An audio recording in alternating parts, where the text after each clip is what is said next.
خواجہ نے کیا فرمایا؟ سنو کہ میں کون ہوں اور کیا ہوں۔ محمد الرسول اللہ صلی اللہ علیہ وسلم کے دربار کے کمینے غلاموں میں سے ایک ہوں، کمینے غلاموں میں سے ایک ہوں، کمینے غلاموں میں سے ایک ہوں۔ یہاں کے فارغین تبلیغ اس طرح کریں گے، سارے بریلوی کو ہم دیوبند کی مکتب میں شامل اور حاصل کر لیں گے۔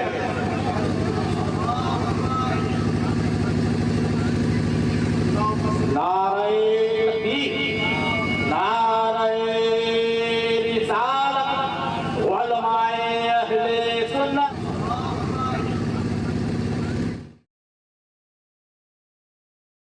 السلام علیکم ورحمۃ اللہ۔ لا حول ولا قوة الا باللہ، حسبنا اللہ ونعم الوکیل۔ یا حی یا قیوم برحمتک استغیث، لا الہ الا انت سبحانک انی کنت من الظالمین۔ ربنا آتنا من لدنک رحمة وہیئ لنا من امرنا رشدا۔ اللہم صل علی محمد وعلى آل محمد وأصحاب محمد وأزواج محمد وأمة محمد أجمعين إلى يوم الدين آمين۔ الحمد لله رب العالمين والصلاة والسلام على سيد الأنبياء والمرسلين وعلى آله وأصحابه أجمعين إلى يوم الدين۔ الحمدللہ آج 24 دسمبر 2023 کو سنڈے کے دن ہمارا یہ پبلک سیشن نمبر 126 ہوگا انشاءاللہ تعالی۔ آپ کے یہ ریئل ٹائم سوالات پرچیوں کی شکل میں میرے پاس آ چکے ہیں، انشاءاللہ انہیں ہم بعد میں ڈسکس کریں گے۔ پہلے کرنٹ افیئر کے طور پر ایک ایشو، اور وہ ہے دارالافتاء جامعہ نعیمیہ، جس کے محتمم ہیں مفتی منیب الرحمان صاحب حفظہ اللہ تعالی، جو بریلوی مکتب کے مفتی اعظم ہیں ایٹ لیسٹ پاکستان میں، انڈیا کے لوگ بھی ان کو مانتے ہیں۔ انہوں نے ایک فتویٰ جاری کیا ہے چشتی رسول اللہ سے متعلق، الحمدللہ۔ اس کانٹیکسٹ میں سب سے پہلے تو میں مبارکباد دوں گا اپنے تمام سٹوڈنٹس کو، خواہ وہ مرد ہیں یا عورتیں ہیں، جنہوں نے بھی بڑے اخلاص کے ساتھ پچھلے 10 سالوں میں محنت کی اور ہماری ویڈیوز کی آواز کو پوری دنیا میں پہنچایا، جس کی وجہ سے یہ لوگ مجبور ہوئے کہ یہ فتویٰ جاری کریں۔ تو پہلا کریڈٹ اس کا اگر جاتا ہے کسی کو تو وہ ہمارے سٹوڈنٹس کو جاتا ہے، کیونکہ آپ کو یاد ہوگا کہ آج سے آلموسٹ 10 سال پہلے 23 فروری 2013 کو میں نے اپنی وہ ویڈیو ریکارڈ کروائی تھی، مسئلہ نمبر 71B، انڈیا اور پاکستان کے بزرگوں کی 19 گستاخانہ عبارات کا تحقیقی جائزہ۔ اس میں میں نے دیوبند اور بریلوی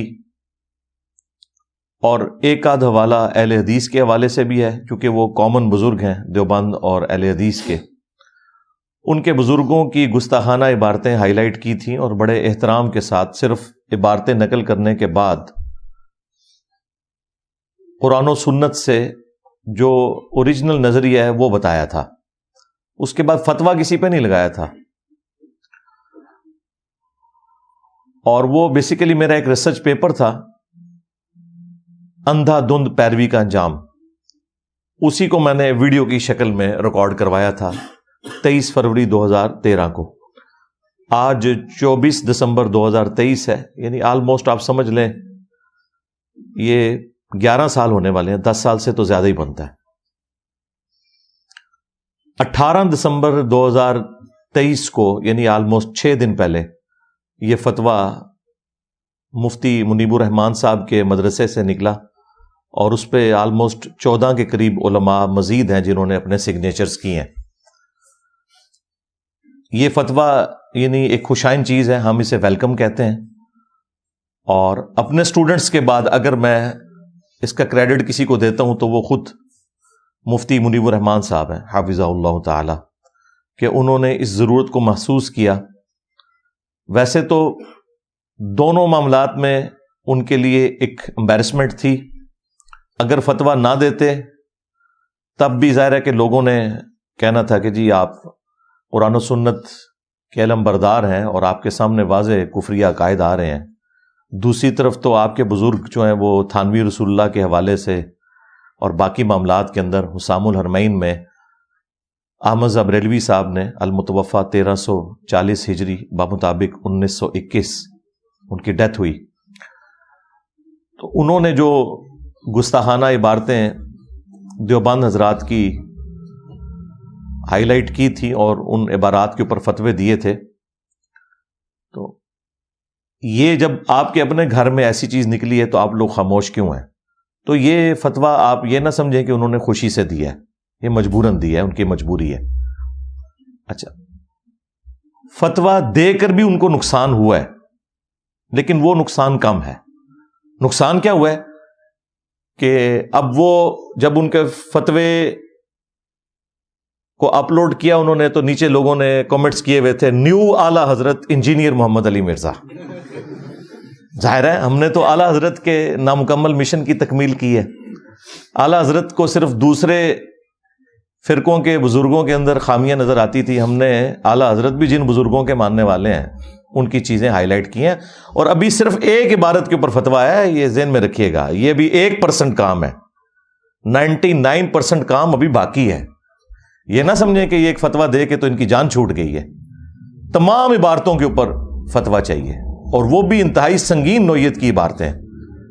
اور وہ عبارتیں وہ ہیں جن کا یہ لوگ دفاع بھی کرتے ہیں، ویسے تو اس کا بھی کرتے رہے، لیکن اس میں پھر بھی کوئی دو رائے تھی نا، ان عبارتوں کے حوالے سے تو یہ مکمل دفاع کرتے ہیں. اور میں نے ان کے جتنے بھی جھوٹے دفاع ہیں شتیہات کے نام کے اوپر یا مجنون کے نام کے اوپر یا جذب کے نام کے اوپر یا خاص حالت کے نام کے اوپر، یہ میں نے ساری کی ساری چیزیں ان کی الحمدللہ رد کی ہوئی ہیں. وہ ایک الگ سے ٹاپک ہے، وہ بارہا میں کر چکا ہوں. بہرحال کام ابھی بہت باقی ہے، لیکن سٹارٹ تو ہوا، اللہ کا شکر ہے. اور یہ میں سمجھتا ہوں کہ ہمارے اسٹوڈنٹس کی کامیابی ہے کہ انہوں نے اس کا رونا اتنا رویا ویڈیوز کی شکل میں، خواہ یوٹیوب کے اوپر ہو، ٹک ٹاک کے اوپر ہو، فیس بک کے اوپر ہو، اور چیزیں ہائی لائٹ کی کہ یہ لوگ مجبوراً اس لیول تک اترے، ورنہ یہ تو کسی کو کچھ سمجھتے ہی نہیں ہے. کیونکہ بیسیکلی یہ ان کا ترہ امتیاز تھا کہ دیوبند اور اہل حدیث گستاخ رسول ہیں اور بریلوی جو ہیں وہ عاشق رسول ہیں. تو اگر یہ گستاخی مانتے ہیں تو ان کے لیے ایک بہت بڑی تکلیف دہ چیز تھی. یہ آپ سمجھ سکتے ہیں اس تکلیف کو اگر غور و تفکر کریں کہ جو اس فرقے کا زوم تھا، جو اس فرقے کی تمکنت تھی، جس کی بنیاد کے اوپر یہ لوگ کھڑے تھے، وہ تو مر گیا. ہاں اور تمکنت تو مر گیا. ٹھیک ہے، تو اس اعتبار سے یہ ان کے لیے ڈیسیژن کرنا کوئی آسان کام نہیں تھا. لیکن بہرحال انہوں نے دو موتوں میں سے ایک موت قبول کر لی، یعنی وہ بھی موت تھی اگر فتویٰ نہ دیتے، فتویٰ دے کر بھی موت ہے. ظاہر ہے کہ پھر انہوں نے مان لیا کہ یہ انجینئر صاحب کی وجہ سے ہمیں چیزیں ہائی لائٹ ہوئی ہیں. اس سے پہلے تو ہم لوگوں نے گونگے شیطان بن کے نہ صرف خاموشی اختیار کی ہوئی تھی، بلکہ اہل حدیثوں کے ساتھ، دیوبند کے ساتھ جب ہمارے مناظرے ہوتے تھے تو ہم انہی عبارتوں کا دفاع کیا کرتے تھے. ایون یہ چشتی رسول اللہ والی عبارت کا بھی ان لوگوں نے دفاع کیا ہوا ہے. خواجہ نے کیا فرمایا؟ سنو کہ میں کون ہوں اور کیا ہوں. محمد الرسول اللہ صلی اللہ علیہ وسلم کے دربار کے کمینے غلاموں میں سے ایک ہوں. کمینے غلاموں میں سے ایک ہوں. کمینے غلاموں میں سے ایک ہوں. تو یہ جو فتویٰ آیا ہے یہ 4 پیجز کے اوپر مشتمل ہے فتویٰ. ہم انشاءاللہ وہ پورا فتویٰ بھی اپنی ویڈیو کے اندر لگا دیں گے.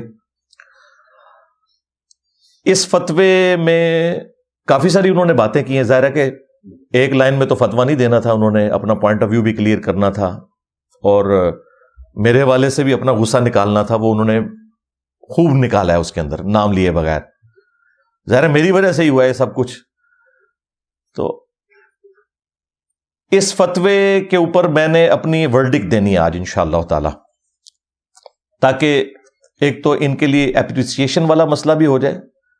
وہ لوگ جو یہ سمجھتے ہیں کہ ہم لوگ یہ بددیانتی کے ساتھ یہ سارے معاملات کر رہے تھے صرف ایک فیم حاصل کرنے کے لیے، نعوذ باللہ من ذالک، یا انہیں ڈی فیم کرنے کے لیے، تو ان کے منہ بھی بند ہو جائیں کہ جب کوئی اچھا کام کرے گا ہم اسے اپریشیٹ کریں گے. پلس یہ جو سمجھ بیٹھے ہیں کہ ہم نے ایک فتویٰ دے کے تو اب ہماری جان چھوٹ جانی ہے، نا نا نا نا، بالکل نہیں چھوٹنی. ہاں، جدو تک تہاڈا آخری بزرگ اپنی طبعی موت مر کے اور ان کی کتابیں اپنی موت مر کے قبر میں نہیں چلی جاتی نا، اور میں ان کی قبروں کے اوپر وکٹری کا نشان بنا کے ہاں بیٹھ نہیں جاتا نا، اس وقت تک یہ معاملہ ختم نہیں ہونا. کیونکہ یہ ایک فتویٰ دے کے ایک عبارت کے اوپر جو باقی پوری کی پوری تصوف کی کتابوں میں گستاخانہ عبارتیں موجود ہیں رسول اللہ کے حوالے سے صلی اللہ علیہ وآلہ وسلم، اللہ تعالیٰ کے حوالے سے تو یہ شتیہات کا سہارا لے لیتے ہیں، اور وہ بھی ان کی ایک ڈھونگ ہے، ہم اسے نہیں مانتے. با خدا دیوانہ باش با محمد ہوشیار، خود کہتے ہیں جی اللہ کے لیے دیوانگی ہو سکتی ہے، محمد صلی اللہ علیہ وآلہ وسلم کے لیے گستاخی کی کوئی تعویل نہیں ہوگی. تو وہ میں انشاءاللہ تعالیٰ اسے بھی بریف کروں گا. 5 علمی پوائنٹس کی شکل میں انشاءاللہ اس فتوے کے جو کرٹیکل چیزیں ہیں ان کو میں انشاءاللہ ریبٹل کروں گا، اور اس کے بعد اپنی آخری گزارشات کچھ رکھوں گا اسی حوالے سے، اور اینڈ پہ جا کے میں وہ اپنا سیکرٹ بھی ویڈیو کے اندر ریویل کر دوں گا کہ یہ سب کچھ میں نے کیوں کیا، میں نے یہ راستہ کیوں اختیار کیا کہ ان کے بزرگوں کو اس طریقے سے ڈی فیم کر کے اور ان کے فرقے کو اس طریقے سے ڈیمیج پہنچایا جائے. میں نے وہ راستہ اختیار نہیں کیا کہ صرف قرآن و سنت کے دلائل پیش کیے جائیں. وہ کام باقی لوگوں نے بھی تھوڑے یعنی اپنی حیثیت کے مطابق کیا. میں نے تو الحمدللہ ہر چیز ریفرنس سے بتائی، لیکن پیرلل میں یہ میں نے ساتھ ان کو دوائی کیوں دی وہ بھی انشاءاللہ میں اس کے اوپر بھی ڈسکشن کروں گا. لیکن تفصیل میں جانے سے پہلے ایک دفعہ دروشی پڑھ لیں. اللہم صلی علی محمد وعلی آل محمد واصحاب محمد وازواج محمد وامت محمد اجمعین الی یوم الدین آمین. 5 علمی پوائنٹ انشاءاللہ ڈسکس کروں گا. علمی پوائنٹ نمبر 1، اسی فتوے کے اندر جو یہ مختلف ان کے پیراگراف ہیں ان کو میں انشاءاللہ ورڈ بائی ورڈ پڑھوں گا اور اس کے اوپر اپنی ورڈکٹ دوں گا. وہ اس میں یعنی شروع میں تو کہتے ہیں کہ یہ کلمات کفر ہیں، اس کے بعد وہ پہلے ہی صفحے کے اوپر لکھتے ہیں تصوف کی کسی کتاب میں غیر نبی کے لیے رسول اللہ کے جو کلمات آئے ہیں یقیناً ہوش و حواس میں جو ان کلمات کو ادا کرے گا وہ کفر کا مرتکب ہے. اہل سنت و جماعت کے کسی بھی مستند اور سکہ عالم دین نے کبھی ان عبارتوں کی تائید اور تصویب نہیں کی. دیکھو کتنے بڑے جھوٹ بولنے والے جے، مناظرے کر دے رہے جے. خواجہ نے کیا فرمایا؟ سنو کہ میں کون ہوں اور کیا ہوں. محمد الرسول اللہ صلی اللہ علیہ وسلم کے دربار کے کمینے غلاموں میں سے ایک ہوں، کمینے غلاموں میں سے ایک ہوں، کمینے غلاموں میں سے ایک ہوں. کوڑ مار دے ہو، پاگل سمجھا ہوا ہے عوام کو. بلکہ اس کا رد ہی کیا ہے. چنانچہ امام اہل سنت امام احمد بریلوی قادری ان کے والے سے انہوں نے فتاوی رضویہ سے نقل کیا ہے کہ وہ کہتے ہیں کہ اگر کوئی شخص یہ کہے کہ میں اللہ کا رسول ہوں یا فارسی میں کہے کہ میں پیغمبر ہوں تو وہ کافر ہو جائے گا. اب مجھے بتائیے کون سی راکٹ سائنس ہے جو اعلیٰ حضرت نے ہمیں سمجھا دی ہے؟ یعنی ہمارے چھوٹے سے بچے کو بھی پتا ہے کہ جو شخص بھی یہ کہے گا کہ میں اللہ کا رسول ہوں یا پیغمبر ہوں رسول اللہ کے بعد صلی اللہ علیہ وآلہ وسلم، خواہ وہ مسلمہ کذاب ہو، خواہ وہ غلام احمد قادیانی دجال ہو، خواہ وہ کوئی صوفی بزرگ ہو جو کشف کے نام کے اوپر کسی خاص حالت کے اندر بھونک جائے. ہاں وہ جو خادم رضوی صاحب کہتے تھے انہوں ہلکا نہ جانو جیڑا بھونکتا جائے نبی تے بھونکتا جائے.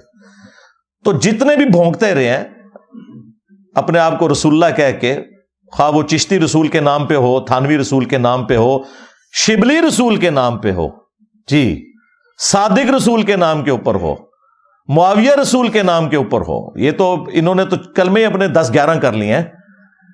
تو یہ سارے کے سارے جو ہیں یہ کلمات کفر، یہ سب کو پتا ہے. مسئلہ ہے کہ بزرگوں کو ہائی لائٹ کر کے ان چیزوں کو سامنے لے کر آنا، یہ کام کیوں نہیں کیا؟ ہمیں تو کہتے ہیں جی انجینئر صاحب گندی مکھی ہیں اور بیٹھتی ہی گند کے اوپر ہیں. بالکل مجھے فخر ہے کہ میں تمہارے بزرگوں کا گند صاف کر رہا ہوں، لیکن مانو یہ گند تمہارے بزرگوں کا تھا. یعنی میں جس گند پہ جا کے بیٹھ رہا ہوں، یعنی چشتی رسول اللہ، تھانوی رسول اللہ یا باقی عبارتیں، یہ تمہارے بزرگوں کا گند تھا. اور 1 ٹن حسن زن رکھ لیتے ہیں کہ بزرگوں کا نہیں تھا، ان کی کتابوں میں ہے. تو کتابیں پرنٹ کس نے کی؟ اس سے چندے کس نے بٹورے؟ آج تک اس کی پرنٹنگ ہو رہی ہے. کسی کی جرت نہیں کہ ان مکتبوں کے باہر جا کے دھرنے دیں. پورے ملک کو یہ بلاک کرتے ہیں اپنے پولیٹیکل گینز کی خاطر. وہاں جا کے دھرنے کیوں نہیں دیتے؟ کیونکہ ادھر سے چندے لے کے کھا رہے ہیں. وہ ان کے اپنے لوگ ہیں پرنٹ کرنے والے.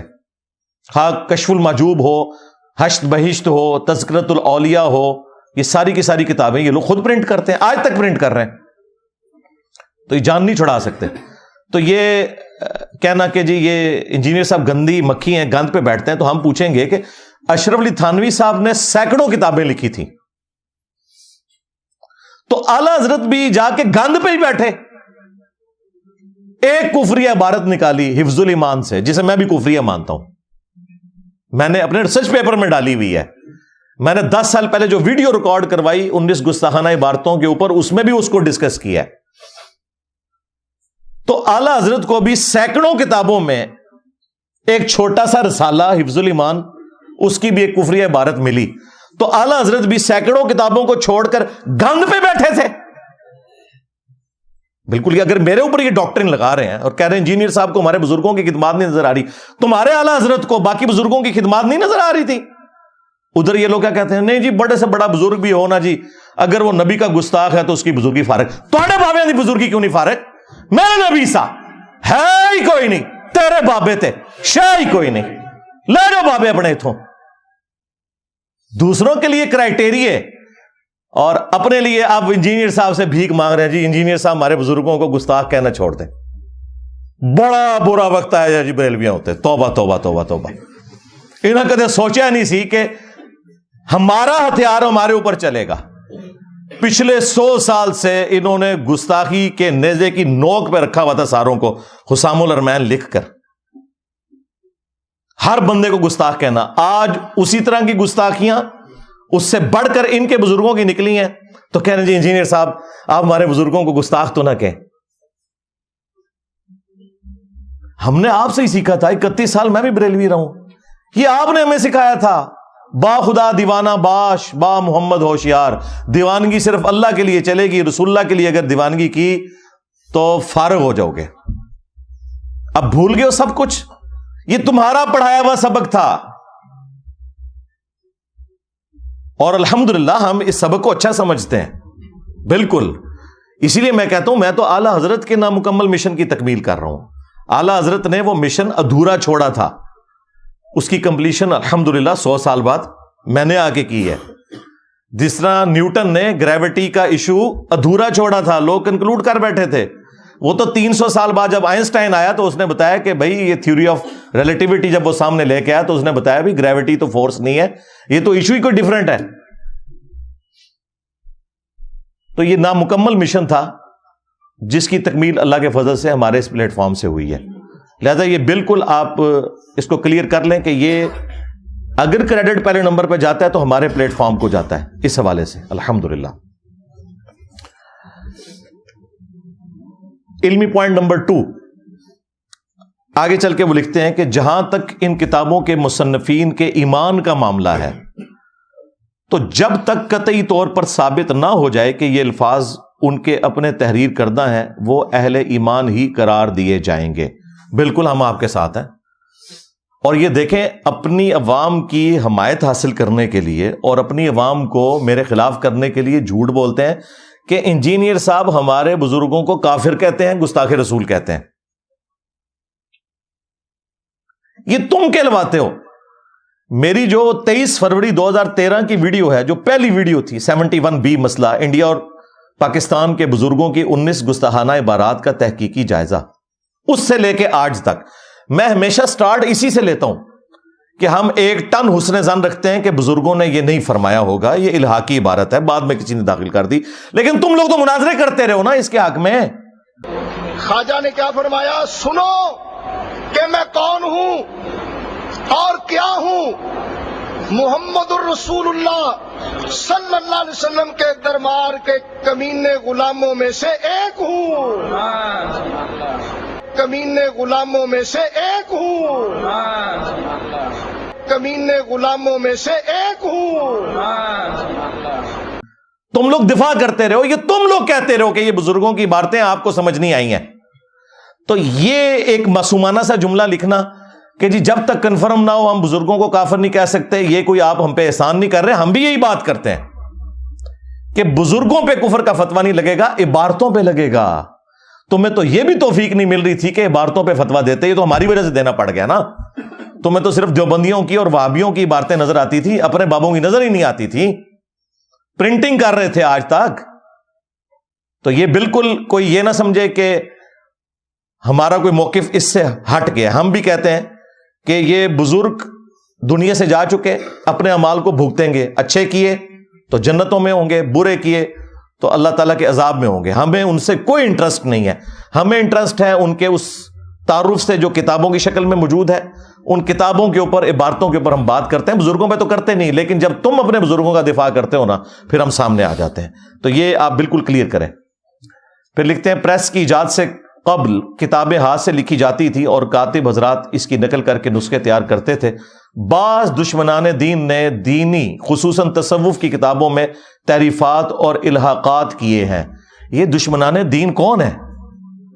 یعنی یہ وہابی لکھتے رہے ہیں تصوف کی کتابیں، وہ تو تمہارے بزرگوں کو مسلمان ہی نہیں سمجھتے، یہ تمہارے بزرگوں کے اپنے ماننے والے تھے، انہوں نے غداری کی ہے پھر ان کے ساتھ۔ اور سب سے بڑی بات تو آڑے بزرگوں کی بزرگی فارغ، ان کی ناک کے نیچے یہ سب کچھ ہوتا رہا کہ ان کی کتابوں میں کفریات ڈلتے رہے۔ بزرگ کدھر مر گئے تھے؟ بزرگ نہ اپنی کتابوں کو تبدیل ہونے دیتے۔ اچھا اس کے جواب میں ہوتا کیا کہیں گے؟ وہ جی اللہ کی کتابیں بھی تو تبدیل ہو گئی ہیں۔ نہ، اللہ تعالیٰ نے ان کتابوں کی کہیں گارنٹی نہیں لی تھی، گارنٹی صرف ایک کتاب کی ہے، وہ یہ انا نحن نزلنا الذکر وانا لہ لحافظون، اس کی گارنٹی لی ہے۔ اچھا اس کے جواب میں یہ کہیں گے جی ہمارے بزرگوں نے کہاں گارنٹی لی ہوئی تھی؟ جی لی ہوئی تھی، آپ کے بزرگوں کی ڈیوٹی ہیں، ہر علاقے کا بزرگ لادہ سے ہوتا ہے جو وہ سارے معاملات چلا رہا ہوتا ہے۔ جی وہ کہتے ہیں جی، آپ کہتے ہیں پرائم منسٹر جو ہیں وہ خان صاحب ہیں یا نواز شریف صاحب ہیں یا کاکڑ صاحب ہیں، وہ کہتے ہیں نہیں اصل پرائم منسٹر پاکستان کے داتا صاحب ہیں۔ ہاں یہ ویڈیوز میں ریکارڈ ہے۔ اسلامی جمہوریہ پاکستان، اس وطن میں ایک تو ہے ملکی حکمران جو بدلتے رہتے ہیں، مگر اس ملک کے روحانی تاجدار، اصل بادشاہ میرے داتا صاحب رحمت اللہ تعالی علیہ حضرت سیدنا علی بن عثمان حجویری المعروف سیدنا داتا گنج بخش رضی اللہ تعالی عنہ۔ تو پھر داتا صاحب سے ہی پوچھیں گے نا کہ سرکار کشف المحجوب کے اندر جو کفریات لکھے ہیں یہ کیوں داخل ہو گئے آپ کی کتابوں میں؟ ڈیوٹی پوری نہیں کی تھی؟ ہمارے وہ خادم رضوی صاحب بھی، بابا جی بھی کہا کرتے تھے نا کہ امام مالک فرماندے نے امت مر جائے۔ ہاں امام مالک کہتے ہیں کہ امت مر جائے اگر نبی کی گستاخیاں ہو رہی ہیں اور امت وہ گستاخیاں نہیں روک رہی۔ امام مالک فرماتے تھے پھر امت زندہ کیوں ہے؟ پھر مر جائے ساری، پھر مر جائے ساری۔ پوری عالم اسلام اس وقت یا تو مر جائے، یا تو مر جائے سارا عالم اسلام، یا پھر حضور کی عزت پر پہرا دے۔ بس دو باتوں میں سے ایک بات ہے، بس یا سارا اکٹھا ہو کے مر جائے تو یا پھر فرانس کو جواب دے۔ تو میں نے اس میں کہا تھا بابا جی رکو ذرا، صبر کرو، تیرے بابا کیوں نہ مر جان؟ غوث کتب ابدال جنہاں دی ڈیوٹیاں نے، انہوں نے اپنے نبی نے غداری کیوں کی تھی ہے؟ انہوں نے اپنے نبی کا کلمہ نہیں پڑھا ہوا؟ کیا ان غوث کتب ابدال جو تمہارے جعلی کلیم کیے ہوئے ہیں لیکن تمہارے نزدیک تو اصلی ہیں، انہوں نے اپنے نبی کا کلمہ نہیں پڑھا ہوا؟ یہ کیوں نہیں مر جائیں؟ بلکہ تمہیں کہنا چاہیے تھا کہ بزرگ کتے کی موت مرے، کیونکہ ان کے پاس اختیار تھا کہ وہ رسول اللہ کے خلاف جو ویڈیوز ہیں یوٹیوب کے اوپر اپلوڈ انہیں ڈیلیٹ کروا سکتے تھے نگاہ مار کے، اور نہیں کروائی انہوں نے۔ واہ واہ، عزتیں اویل کی ہیں تم نے اللہ اور اس کے رسول کے نام کے اوپر، چندے بٹورے ہیں، خانقاہیں آباد کی ہیں، جدادیں بنائی ہیں اللہ اور اس کے رسول کے نام کے اوپر، عز وجل و صلی اللہ علیہ وآلہ وسلم، سواریاں سوار کی ہیں تم نے مکے اور مدینے کی آوازیں لگا کر، اور آج جب اسلام کے اوپر برا وقت آیا ہے تو تم سے کچھ بھی نہیں ہو رہا. تو پھر ہم تم سے پوچھیں گے کہ چندے حلال کیوں نہیں کر رہے ہو؟ تمہارے بزرگوں کی ڈیوٹیاں تھیں، تمہیں کہنا چاہیے پہلے بزرگ مر جائیں کہ رسول اللہ کی گستاخیاں ہو رہی ہیں، یہ نگاہ مار کے کچھ نہیں کر رہے. اللہ نے کچھ نہیں کرنا. ہاں، وہ ابراہ کا لشکر ایک ہی دفعہ اللہ نے ہلاک کیا تھا، اس سال کو یادگار بنانا تھا کیونکہ اس سال رسول اللہ صلی اللہ علیہ وآلہ وسلم کی ولادت ہونی تھی. اس کے بعد یزید کے دور میں، عبد الملک بن مروان کے دور کے اندر کعبے کے اوپر چڑھائی ہوئی ہے، مسجد نبوی کی توہین ہوئی ہے. اللہ تعالیٰ نے دنیا کو بقدر ایفرٹ چھوڑا ہوا ہے. یہ بات بالکل درست ہے کہ امت کا کام ہے کہ وہ کام کرے، لیکن امت میں تو بڑے یہ ہیں نا، ان کے غوث کتب ابدال جو نگاہیں مار سکتے ہیں. اس کا مطلب ہے یہ سارا فراڈ ہے، کچھ بھی نہیں کوئی کر سکتا. دیکھو تم لوگوں نے 1200 سال سے امت کو ٹرک کی بتی کے پیچھے لگایا ہوا تھا، اور ان کی کتنی دھاگ بٹھائی ہوئی تھی، جو نگاہ مار کے تینج کر دیتے ہیں. کتنے نے ہونا؟ آپ مر گئے نا. کیوں نہیں گستاخانہ ویڈیوز ڈیلیٹ کرواتے؟ اپنی کتابوں میں جو گستاخانہ عبارتیں ہیں یہ ان کے بعد ان کے کاتبین لکھتے رہے، یہ یا خود لکھواتے رہے، واللہ عالم، ہمیں نہیں پتا. ہم نہ ادھر کی طرف کھڑے ہوتے ہیں نہ ادھر کی طرف، چلیں حسن ظن رکھ لیتے ہیں بعد کے لوگوں نے کیا ہے. تو یہ بابے کدھر بھر گئے؟ ان کا کام نہیں تھا کہ اپنی نوکری حلال کرتے؟ دیکھیں انہوں نے نمک حرامی کی، بقول ہی نہیں کہ انہوں نے رسول اللہ کے ساتھ غداری کی صلی اللہ علیہ وآلہ وسلم، تو اللہ تعالیٰ نے ان سے کیسا بدلہ لیا ہے. اتنی بڑی بلا ان کے اوپر چھوڑ دی ہے. میرے نبی سا ہے ہی کوئی نہیں، تیرے بابے تھے شے ہی کوئی نہیں. اچھا، اب یہاں پہ میں ایک اور چیز بھی عرض کر دوں کہ یہ جو ان کا دھوکہ ہے نا کہ جی جو عبارتیں ہمارے بزرگوں کی کفریات ہیں یہ بعد میں شامل کر دی ہیں، تو آپ صرف ان کتابوں سے وہ باتیں لے لیں جو قرآن و سنت کے مطابق ہیں، باقیوں کو چھوڑ دیں. ہم کیوں لیں ان کتابوں سے؟ کیا آپ غلام احمد قادیانی دجال کی کتابوں کے بارے میں بھی یہ بات کریں گے کہ اس میں جو قرآن و سنت کے مطابق ہے وہ لے لو اور باقی چھوڑ دو؟ کہیں گے نہیں، اس کی گمراہی تو مسلمہ ہے. تو آپ کے بزرگوں کی بھی جو انٹروڈکشن ہے، ان کا جو تعارف ہے، وہ انہی کتابوں سے ہے. یہ ذہن میں رکھیے گا. If there is no کشف المحجوب there is no علی بن عثمان حجویری. اگر کشف المحجوب ختم ہوتی ہے نا تو علی حجویری نام کی کوئی شخصیت نہیں ہے. ویسے آپ نام دے کے کوئی بھی بزرگ کھڑا کر لیں، ان بزرگوں کی دھونس، ان کے مراتب، آپ نے جس چیز کے اوپر کلیم کیے تھے وہ ان کی کتابیں تھیں. کتابوں میں آپ نہ سمجھیں چاند ایک گستاخی ہیں، یہ پوری کی پوری کتابیں کفریات کا پلندہ ہے، سوائے آیات اور احادیث کے، اور وہ بھی جو صحیح حدیث ہیں اس میں وہ ساری کی ساری تعلیمات ہی قرآن و سنت کے خلاف ہیں. لیکن میں نے ہائی لائٹ کی ہیں گستاخیاں کیونکہ وہ بات ذرا آسانی سے سمجھ آتی ہے. ادروائز ہمارے نزدیک تو یہ ساری کتابیں ہی فراڈ کے اوپر مبنی ہیں. چلیں ہم ایگری کر لیں ان کے ساتھ کہ جی یہ جو گستاخانہ عبارتیں ہیں وہ بعد میں کسی نے ڈال دی ہیں، لیکن مجھے یہ بتائیے جو تعلیمات یہ لوگ خود اپنے درس و بیان کے اندر لوگوں سے بیان کرتے ہیں ان کے بارے میں آپ کیا کہیں گے؟ وہ تو میں نے تو نہیں نا گن پوائنٹ پہ داخل کروایا. یعنی یہ کہتے ہیں کہ جی یہ گستاخانہ عبارتیں بزرگوں کی نہیں ہیں، لیکن یہ والی تعلیمات جو ہے نا یہ بزرگوں کی ہیں. ہمارے نزدیک تو وہ تعلیمات بھی فراڈ ہیں. مثال کے طور پر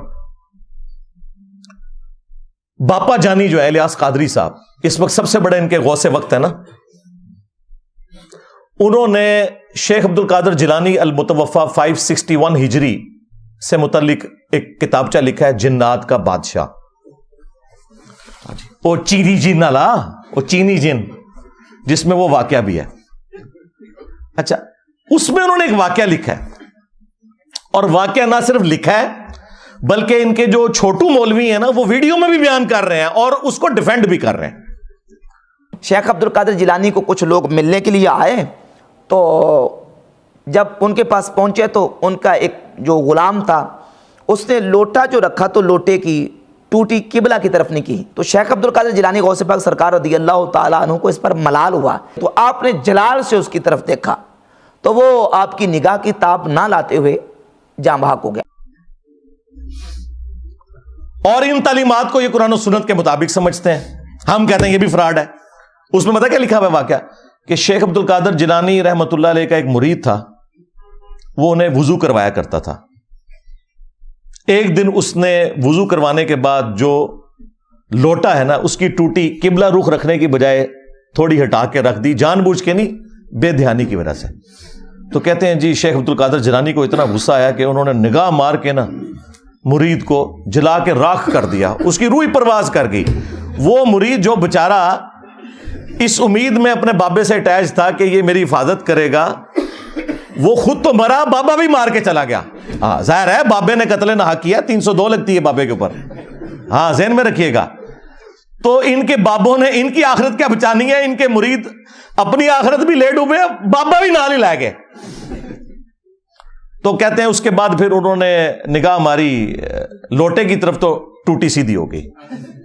یہ ان لوگوں کا, ان کے بزرگوں کا, اب تو میں کہہ سکتا ہوں نا ان کے بزرگوں کا, کیونکہ یہ تو مانتے ہیں نا, ان کے بزرگوں کا یہ لیول ہے کہ وہ بجائے لوٹے کی ٹوٹی کو سیدھا کرنے کے بندے مار دیتے ہیں, اور پھر ہمیں یہ بتاتے ہیں کہ آپ نے رسول اللہ تک پہنچنا ہے نا صلی اللہ علیہ وآلہ وسلم, ان بزرگوں کا دامن کرم تھام لیں. توبہ توبہ توبہ, دماغ خراب ہے ساڈا, جو اپنے مریدوں کو جلا کے راکھ کر دیں, یوٹیوب سے گستاخانہ ویڈیوز نہ ڈیلیٹ کروا سکیں, ان کے ساتھ ہم نے اٹیچ ہونا ہے, ہمارا دماغ خراب ہوا ہے. اب دیکھیں اس سے کتنے مدنی پھول نکلتے ہیں. ہاں میرا دماغ کدھر جاتا ہے. سب سے پہلا مدنی پھول تو یہ ہے کہ ان کے بابے جو ہے نا قتل ناحق کرتے تھے, 302 ان پہ لگتی تھی, اور قرآن میں ہے جس نے کسی مؤمن کو ناحق قتل کر دیا وہ ہمیشہ کی جہنم میں. ان کے بابے بقول ان کے, میں نہیں کہتا, بقول ان کے, ہم تو اس نے ظن رکھیں گے کہ عبد القادر جیلانی کو تو بیچاروں کو پتہ ہی نہیں ہوگا ان کے ساتھ کیا کچھ ہو رہا ہے, لیکن چونکہ یہ کروا رہے ہیں تو ظاہر ہے کہ پھر اس کا اینڈ رزلٹ یہی نکلے گا کہ وہ اپنے مریدوں کو قتل ناحق والا نہ صرف معاملہ کرتے تھے بلکہ مریدوں کی وجہ سے اپنی بھی آخرت برباد کر لی. ظاہر ہے خود بھی جہنم میں چلے گئے قتل ناحق کر کے, تو قرآن کا فتویٰ ہے. آج تو آڑے بابے 302 کٹاوا ہونا ہوتے ہیں. اچھا اس کے بعد یہ رزلٹ نکلا کہ یہ جو ان کا دعویٰ ہے نا کہ یہ رسول اللہ صلی اللہ علیہ وآلہ وسلم کے دین کے پاسباں ہیں, امین ہیں, ان کی لیگیسی آگے لے کے چل رہے ہیں, یہ بھی بالکل فراڈ ہے. کیا رسول اللہ صلی اللہ علیہ وآلہ وسلم کا ایٹیچیوڈ یہ ہوتا تھا اپنے ساتھیوں کے ساتھ؟ بخاری اور مسلم دونوں اٹھا کے دیکھیں. انس ابن مالک کہتے ہیں 10 سال تک میں نے رسول اللہ کو وضو کروایا ہے صلی اللہ علیہ وآلہ وسلم. وہ کہتے ہیں میں چھوٹی عمر کا بچہ تھا, 10 سال کی عمر میں میری والدہ ام سلیم مجھے رسول اللہ کی خدمت کے لیے چھوڑ کے چلی گئیں, اور 10 سال میں نبی الاسلام کے ساتھ رہا. کہتے ہیں ان 10 سالوں میں کبھی ایسا نہیں ہوا کہ نبی الاسلام نے مجھے ڈانٹا ہو, مجھے کبھی یہ کہا ہو کہ تم نے یہ کام کیوں کیا, یہ کام کیوں نہیں کیا. وہ کہتے ہیں کئی بار نبی الاسلام مجھے کسی کام سے روانہ کرتے تو میں بچوں میں کھیلنا شروع کر دیتا. یار 10 سال کا بچہ کھیلے گا ہی نا. نبی الاسلام نے کبھی نہیں مجھے ڈانٹا. کبھی آپ صلی اللہ علیہ وآلہ وسلم گھر سے باہر نکلتے اور مجھے بچوں میں کھیلتے ہوئے دیکھتے تو پیار سے بلاتے, 19 نام تھا انس, پیار سے بلاتے 19 بیٹا میں نے تم نے فلاں کام کے لیے کہا تھا. وہ کہتے اچھا یا رسول اللہ میں جاتا ہوں. بس نہ ڈانٹا کبھی, نہ مارا پیٹا. اور تمہارے بزرگ جو کہتے ہیں ہم رسول اللہ کے ماننے والے ہیں, ہم آپ کو رسول اللہ تک پہنچائیں گے, پہلے آپ تے پہنچ جاؤ. یہ میں آپ کو کمپیریزن بتا رہا ہوں. لہذا یہ جو تم لوگ کلیم کر رہے ہو نا کہ ہمارے بزرگوں کی کتابیں بدل گئی ہیں, تو جو باتیں تم کتابوں سے بیان بھی کر رہے ہو نا بغیر بدلی ہوئی, ہمارے نزدیک وہ بھی قرآن و سنت کے خلاف ہیں. سمجھ رہے ہیں نا میں کیا کہنا چاہ رہا ہوں؟ ہاں اگر نہیں سمجھ آ رہی تو میں ایک اور مثال پیش کر دیتا ہوں. ان کے وہ اس وقت میٹھے میٹھے ایک مبلغ جو طارق جمیل صاحب کے مقابلے پہ انہوں نے لانچ کیے ہیں, ثاقب رضا مصطفی صاحب. ہائے ہائے ہائے ہائے. وہ خواجہ باول حق نقشبند کے بارے میں بتا رہے ہیں کہ ان کی ایک مریدنی تھی. ہاں اس کو بادشاہ وقت نے ایک مینارے سے گرایا، اور وہ بخارے میں تھے. وہ کہتے ہیں کہ مریدنی نے آخری وقت میں بجائے اللہ کو پکارنے کے نا بابے کو پکارا. اوکھے ویلے بزرگ کام آتے ہیں. تو آگے الفاظ دیکھیں اس ذمہ دار شخص کے. یہ کہتا ہے کہ جی وہ بزرگ آئے اڑ کے اور انہوں نے مریدنی کو کیچ کر کے، ہاں اس میں الفاظ ہے پکڑ کے، تو زمین پہ آرام سے رکھ دیا جب اس کو دھکا دیا جلاد نے. حضرت شاہ نقشبند بخاری علیہ رحمہ نقش بندیوں کے امام ہیں. آپ کابل میں تشریف لائے تو بادشاہ کے گھر میں کام کرنے والی ایک خاتون آپ سے روحانی نسبت قائم کر لیتی ہے. جو اس کی ہم منصب تھیں انہوں نے اس سے حسد کیا اور بادشاہ کے گھر کا زیور چوری کر کے اس پر الزام دھر دیا اور گواہیاں بھی دے دی. بادشاہ کو بڑا غصہ آیا. اس نے کوئی بات سنے بغیر کہا کہ اس کو لے جاؤ اور محل کی چھت سے اوپر گرا دو. خیر اس کو چھت پہ لے گئے. جب پھینکنے لگے تو اس کے دل میں خیال آیا، وہ کسی نے بتایا تھا کہ اوکھے ویلے بزرگ کام آتے ہیں، تو اس سے بڑھ کر اوکھا ویلا ہو کیا سکتا ہے. تو اس نے بخارے کی طرف منہ کر کے کہا، شیئا للہ چو گدائے مستمند المدد خواہم ز شاہ نقش بند. اور اتنے میں جلاد نے پیچھے سے دھکا دے دیا. جب وہ نیچے گئی تو حضرت شاہ نقشبند بخاری نے پکڑ کے آرام سے زمین پہ رکھ دیا. تو حیرت زدہ ہوگی، حضرت آپ کب آئے تھے؟ کہا تو از چبارہ آمدی من از بخارا آمدم. تو چبارے سے چل پڑی تھی، میں بخارے سے چل پڑا. اور بعد میں مریدنی پوچھتی ہے کہ حضرت آپ کہاں سے ہیں؟ تو انہوں نے کہا کہ تو مینارے سے چل پڑی اور میں بخارے سے چل پڑا، اور نہر والے پل تے آ کے ملے دوئے. یہ تبدیل تو نہیں ہوا، ظاہر ہے ثاقب رضا مصطفی صاحب جب بیان کر رہے ہیں تو یہ واقعہ تبدیل تو نہیں ہوا نا. اس کے ساتھ تو ہم یہ کر سکتے ہیں نا سب کچھ. اور دوسری طرف بخاری مسلم میں حدیث ہے کہ اما عائشہ سلام اللہ علیہا کہتی ہیں کہ اللہ کے محبوب صلی اللہ علیہ وآلہ وسلم نے کبھی بھی کسی عورت کو بیعت کے لیے ہاتھ نہیں لگایا. اور ان کی حالت دیکھیں کہ ان کے جو پیر ہیں وہ مریدنیاں کیچ کرتے ہیں. اب میں نے تو نہیں ان کو کہا کہ نامحرم مریدنی کو کیچ کیوں کیا، یہ میں آپ کو کمپیریزن بتا رہا ہوں. اس کے بعد ایک اور واقعہ جو بڑا مشہور کیا ہوا ہے انہوں نے، وہ کہتے ہیں کہ جی ابو الحسن خرقانی جو تھے نا، جو بایزید کے خلیفہ تھے، وہ خلیفہ بھی جا کے قبر پہ ہی ہوئے ہیں، مطلب ان کے مرنے کے بعد تو وہ پیدا ہو رہا ہے بندہ. تو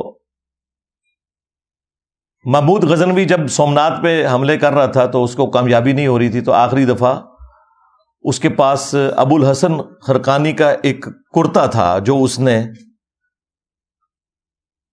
اللہ کے حضور توسل کے طور پر پیش کرتے ہوئے دعا کی اور اسے فتح ہو گئی.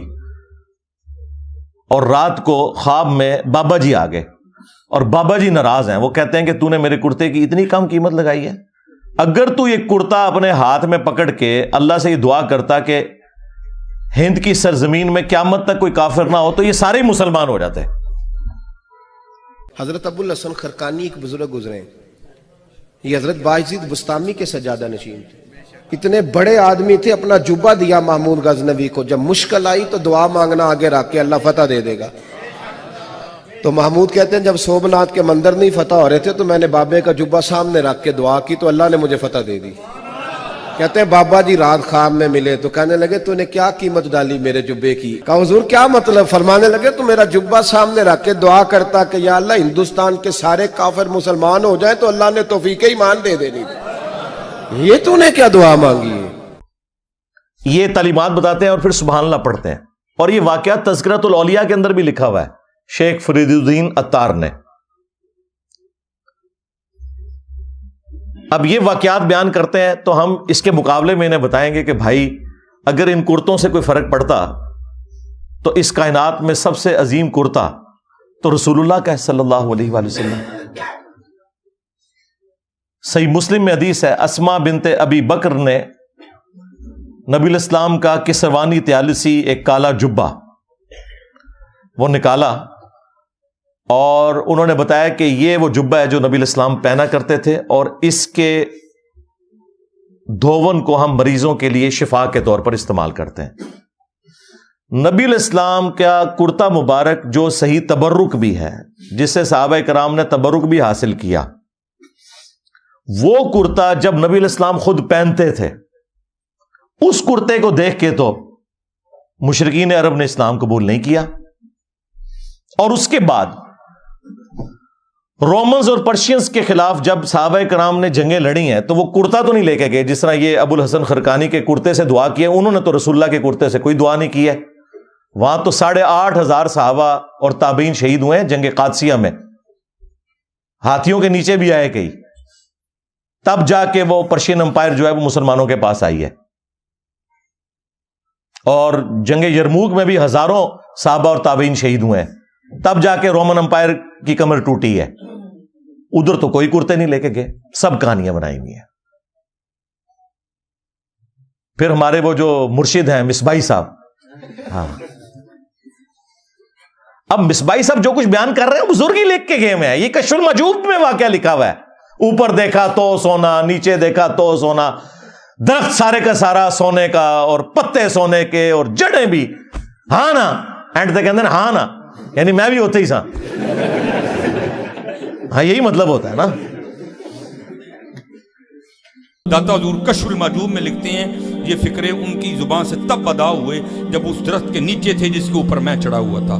آپ فرماتے خدا کی عزت و عظمت کی قسم، پورا درخت، اس کی ٹہنیاں، اس کا تنا، اس کی جڑیں بھی سونے کی ہو گئی، سارا، ہاں سارے سونے کا ہو گیا۔ اب وہ جو ہے نا وہ مٹی اٹھانے کے لیے نیچے ہوا، تو نیچے دیکھا تو زمین سونے کی، زمین سونے کی ہے۔ یہ کیا ہوا؟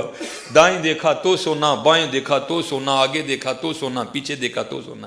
اب بابا جی نے کام کیا تھا، کیوں نہیں مٹی دیا ٹیماں پھڑان دیا، اور کرتا حضور کہاں سے پکڑاؤں، مٹی ہے ہی نہیں، جہاں تک نظر جاتی سونا ہی سونا ہے۔ بابا جی ایک سوال ہے بابا جی، اگر آپ ہوا میں سونا نکال سکتے ہیں بابا جی تو دیش کی غریبی کیوں نہیں مٹا دیتے بابا؟ جواب بابا جی، جب آپ خود سونا نکال سکتے ہو تو ہم لوگوں سے چندہ کیوں لیتے ہو بابا جی؟ جواب ہری اوم، ہری اوم، ہری اوم۔ یہ رانگ نمبر ہے، یہ رانگ نمبر ہے۔ تو یہ وہ تعلیمات ہیں جو ان کے بزرگوں کی کتابوں میں لکھی ہیں، یہ ڈیفینڈ کر رہے ہیں۔ ہم اس کے جواب میں پھر آپ سے نہ پوچھیں کہ تم بزرگوں کے بارے میں کلیم کر رہے ہو کہ وہ نیچے دیکھتے تھے سونا بنا دیتے تھے، درختوں کو سونے کا بنا دیتے تھے۔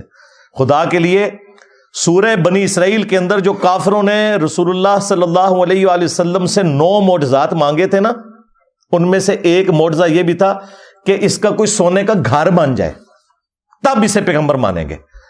تو اللہ تعالیٰ نے پتہ اس کے جواب میں کیا کہا کہ تم فرماؤ میں تو بشر ہوں، رسول ہوں، اللہ کا پیغام پہنچانے والا ہوں، یہ اللہ کے اختیار میں ہے۔ رسول اللہ صلی اللہ علیہ وآلہ وسلم کے لیے تو اوپر دیکھیں تو سونا، نیچے دیکھیں تو سونا تو نہیں ہوا، جہاں پہ نبوت بھی سٹیک پہ لگی ہوئی تھی اس حوالے سے کہ کافر وہ ڈیمانڈ کر رہے تھے معجزہ۔ تیرے بزرگوں کا اتنا مقام ہو گیا کہ ان کے لیے بعد میں یہ ساری چیزیں سونے کی بن جائیں گی۔ چلیں اس کے بارے میں کوئی کہہ لے گا جی وہ اللہ تعالیٰ کی مشیت یہ تھی کہ کافروں کو معجزے کے طور پہ یہ چیز نہیں دکھانی، صرف قرآن ہی معجزہ ہے۔ چلیں آگے چلتے ہیں۔ سورہ التوبہ میں اللہ تعالیٰ فرماتا ہے کہ غزوہ تبوک کے موقع پر جب کچھ غریب اصحاب رسول اللہ کے پاس آئے اور انہوں نے کہا یا رسول اللہ صلی اللہ علیہ وآلہ وسلم آپ ہمارے لیے کوئی ساز و سامان کا بندوبست کر دیں، کوئی سواری کا، 700 کلومیٹر دور جانا ہے رومن امپائر کے بارڈر کے اوپر تبوک کے لیے، تو ہم بھی آپ کے ساتھ چلیں گے۔ تو نبی الاسلام نے فرمایا کہ میں اپنے پاس کوئی ایسی چیز نہیں پاتا کہ میں تمہاری اس حوالے سے کوئی مدد کر سکوں، نہ سواری کے طور پہ نہ ساز و سامان کے طور پر۔ اے نبی تم دیکھتے ہو کہ یہ تم سے اس حال میں واپس پلٹتے ہیں کہ ان کی آنکھیں آنسوؤں سے تر ہوتی ہیں، اس غم کے سبب کہ وہ اپنے نبی کے ساتھ قتال میں شامل نہیں ہو سکیں گے۔ اب نبی الاسلام تو کہہ رہے ہیں کہ میں تو کوئی ایسی چیز نہیں پاتا کہ میں تمہاری مدد کر سکوں، تو اس موقع پر اوپر دیکھا تو سونا، نیچے دیکھا تو سونا کیوں نہیں ہو گیا؟ وہ تو جامع ترمذی میں آتا ہے کہ سیدنا عثمان ابن عفان رضی اللہ تعالیٰ عنہ علیہ السلام نے اللہ تعالیٰ کی راہ میں صدقہ اور خیرات کیا، سونے کی اشرفیاں اور اونٹ، اور وہ انہوں نے کمائے ہوئے تھے، وہ اوپر دیکھیں تو سونا، نیچے دیکھیں تو سونا نہیں تھے، تو تمہارے بزرگوں کے لیے ہم کیسے مان لیں؟ صحیح بخاری میں آتا ہے کہ سیدنا ابوبکر جب خلیفہ راشد بنائے گئے تو انہوں نے صحابہ کرام سے کہا کہ تم اچھی طرح جانتے ہو میرا کاروبار بڑا اچھا چل رہا تھا، لیکن اب تم نے حکومت کی ذمہ داری میرے اوپر ڈال دی ہے، تو میرے بال بچوں کا کیا بنے گا؟ میرے لیے کوئی وظیفہ مقرر کرو۔ تو صحابہ کرام نے پھر مشورہ کر کے ایک جو عام مہاجر کا وظیفہ تھا وہ خلیفہ راشد کے لیے مقرر کیا، اور بخاری کے الفاظ بتا کیا ہیں کہ ابوبکر امور حکومت چلائیں گے اور اس کے عوض جو مسلمان ہیں وہ ان کے بیوی بچوں کا خرچہ اٹھائیں گے۔ کتنی گستاخی ہے کہ ابوبکر کے گھر والوں کا خرچہ مسلمان اٹھا رہے ہیں ان کے بقول، لیکن ہمارے نزدیک ایسا ہی ہوتا ہے بھائی، یہ نہیں ہوا کہ حضرت ابوبکر نے مسلح اٹھایا تو نیچے سے سونا نکلا ہے، نہیں نکلتا ایسے سونا، ایسا تو نہیں ہوتا۔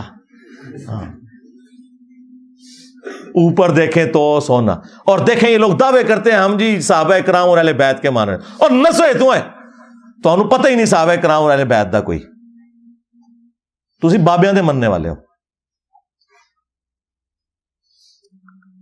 یہی مصباحی صاحب ایک اور واقعہ سناتے ہیں ایک بزرگ کا، وہ کہتے ہیں کہ وہ سمندری جہاز کے ذریعے حج یا عمرے کے لیے جا رہے تھے، اور بار بار کیپٹن سے آگے پوچھتے تھے کہ بھئی کب آئے گا جدہ، تو وہ کہتا تھا ابھی تو یہ بندرگاہیں آئیں گی پھر، اور پھر وہی جو ان کی کہانی تھی وہ چھوڑ دی انہوں نے۔ وہ کہتے ہیں کہ جی وہ بزرگ جو ہیں وہ انہوں نے اپنی کرامت دکھائی، اور نے کہا جی کیپٹن صاحب لو پھر جدہ آ گیا جی۔ ہمارے بزرگوں نے کوئی لطیفے نہیں لکھے جی، یہ کتاب ہے تذکرہ غوثیہ، یہ غوث علی شاہ صاحب رحمۃ اللہ تعالی علیہ کے ملفوظات۔ فرماتے ہیں میں حج کرنے کے لیے گیا اور میں بمبئی بندرگاہ سے بحری جہاز پہ بیٹھا، کہتے اسی طرح جہاز بمبئی بندرگاہ سے نکلا، تھوڑا سا جہاز آگے گیا ہوگا تو ایک بابا جی آ گئے اور آ کے میرے والد صاحب کو کہتے ہیں مولوی صاحب یہ تو بتائیں جدہ کب آئے گا؟ تو کہتے ہیں میرے والد صاحب مسکرا کے کہنے لگے بزرگو وہ یہ تو جہاز بمبئی بندرگاہ تو چلے ہے 11 دن لگنے نے پھر جدہ آئے گا۔ کہتے ہیں بابا جی چلے گئے، عصر پڑھ کے پھر آئے، وہی سوال، میرے والد صاحب کا بھی وہی جواب، پھر چلے گئے، مغرب پڑھ کے پھر آئے، پھر وہی سوال۔ کس دفعہ میرے والد صاحب بھی غصے میں آ گئے، کہنے لگے بابا جی گل نہ کریے، بار بار نہ ہو میرے کا، میں تو 11 دن تو پہلے لیا نہیں سکتا، جو تسی لیا سکتے ہو تو لے آؤ۔ کہتے ہیں وہ بابا جی میرے والد صاحب کو کہتے ہیں پھر سب سے پہلے کون سی بندرگاہ آئے گی؟ کہتے ہیں میرے والد صاحب نے کہا مخا، پھر کون سی آئے گی؟ حدیدہ، پھر کون سی آئے گی؟ عدن، پھر کون سی آئے گی؟ میرے والد صاحب نے کہا جدہ۔ تو بابا جی کہتے ہیں پھر ویکھو جدہ آ گیا جی۔ تذکرہ غوثیہ، ہمارے بزرگوں نے کوئی لطیفے نہیں لکھے جی، انہوں نے پتا سی کہ جدے تو بعد انجینئر صاحب نے بھی آنا ہے۔ اتنا بڑا بلنڈر بابے سے ہو گیا۔ یہی میں کہتا ہوں ان بابوں کو نہ قرآن کا پتہ، نہ سنت کا پتہ، نہ ان کو نماز ٹھیک آتی ہے، نہ انہیں زکوٰۃ کے مسائل پتہ ہے، نہ انہیں حج کے مسائل پتہ ہے۔ اتنی بڑی خرابی ہو گئی کہ جو احرام باندھنے کی جگہ تھی میقات، وہ یہ سب کانٹیننٹ سے وہ جا رہے تھے، وہ کہہ رہے تھے کہ یہ اس طرف سے جا رہے تھے۔ یلملم ایک جگہ آتی ہے جو جدے سے بہت پہلے آتی ہے، ایون جہاز کے پائلٹ کو بھی پتا ہے، آپ عمرے کے لیے جائیں وہ اناؤنسمنٹ کرتے ہیں کہ یلملم آنے والا ہے، اگر کسی نے احرام نہیں باندھا ہوا یا احرام باندھا ابھی تک نیت نہیں کی تو نیت کر لے، کیونکہ اس کے بعد تو دم واجب ہو جائے گا۔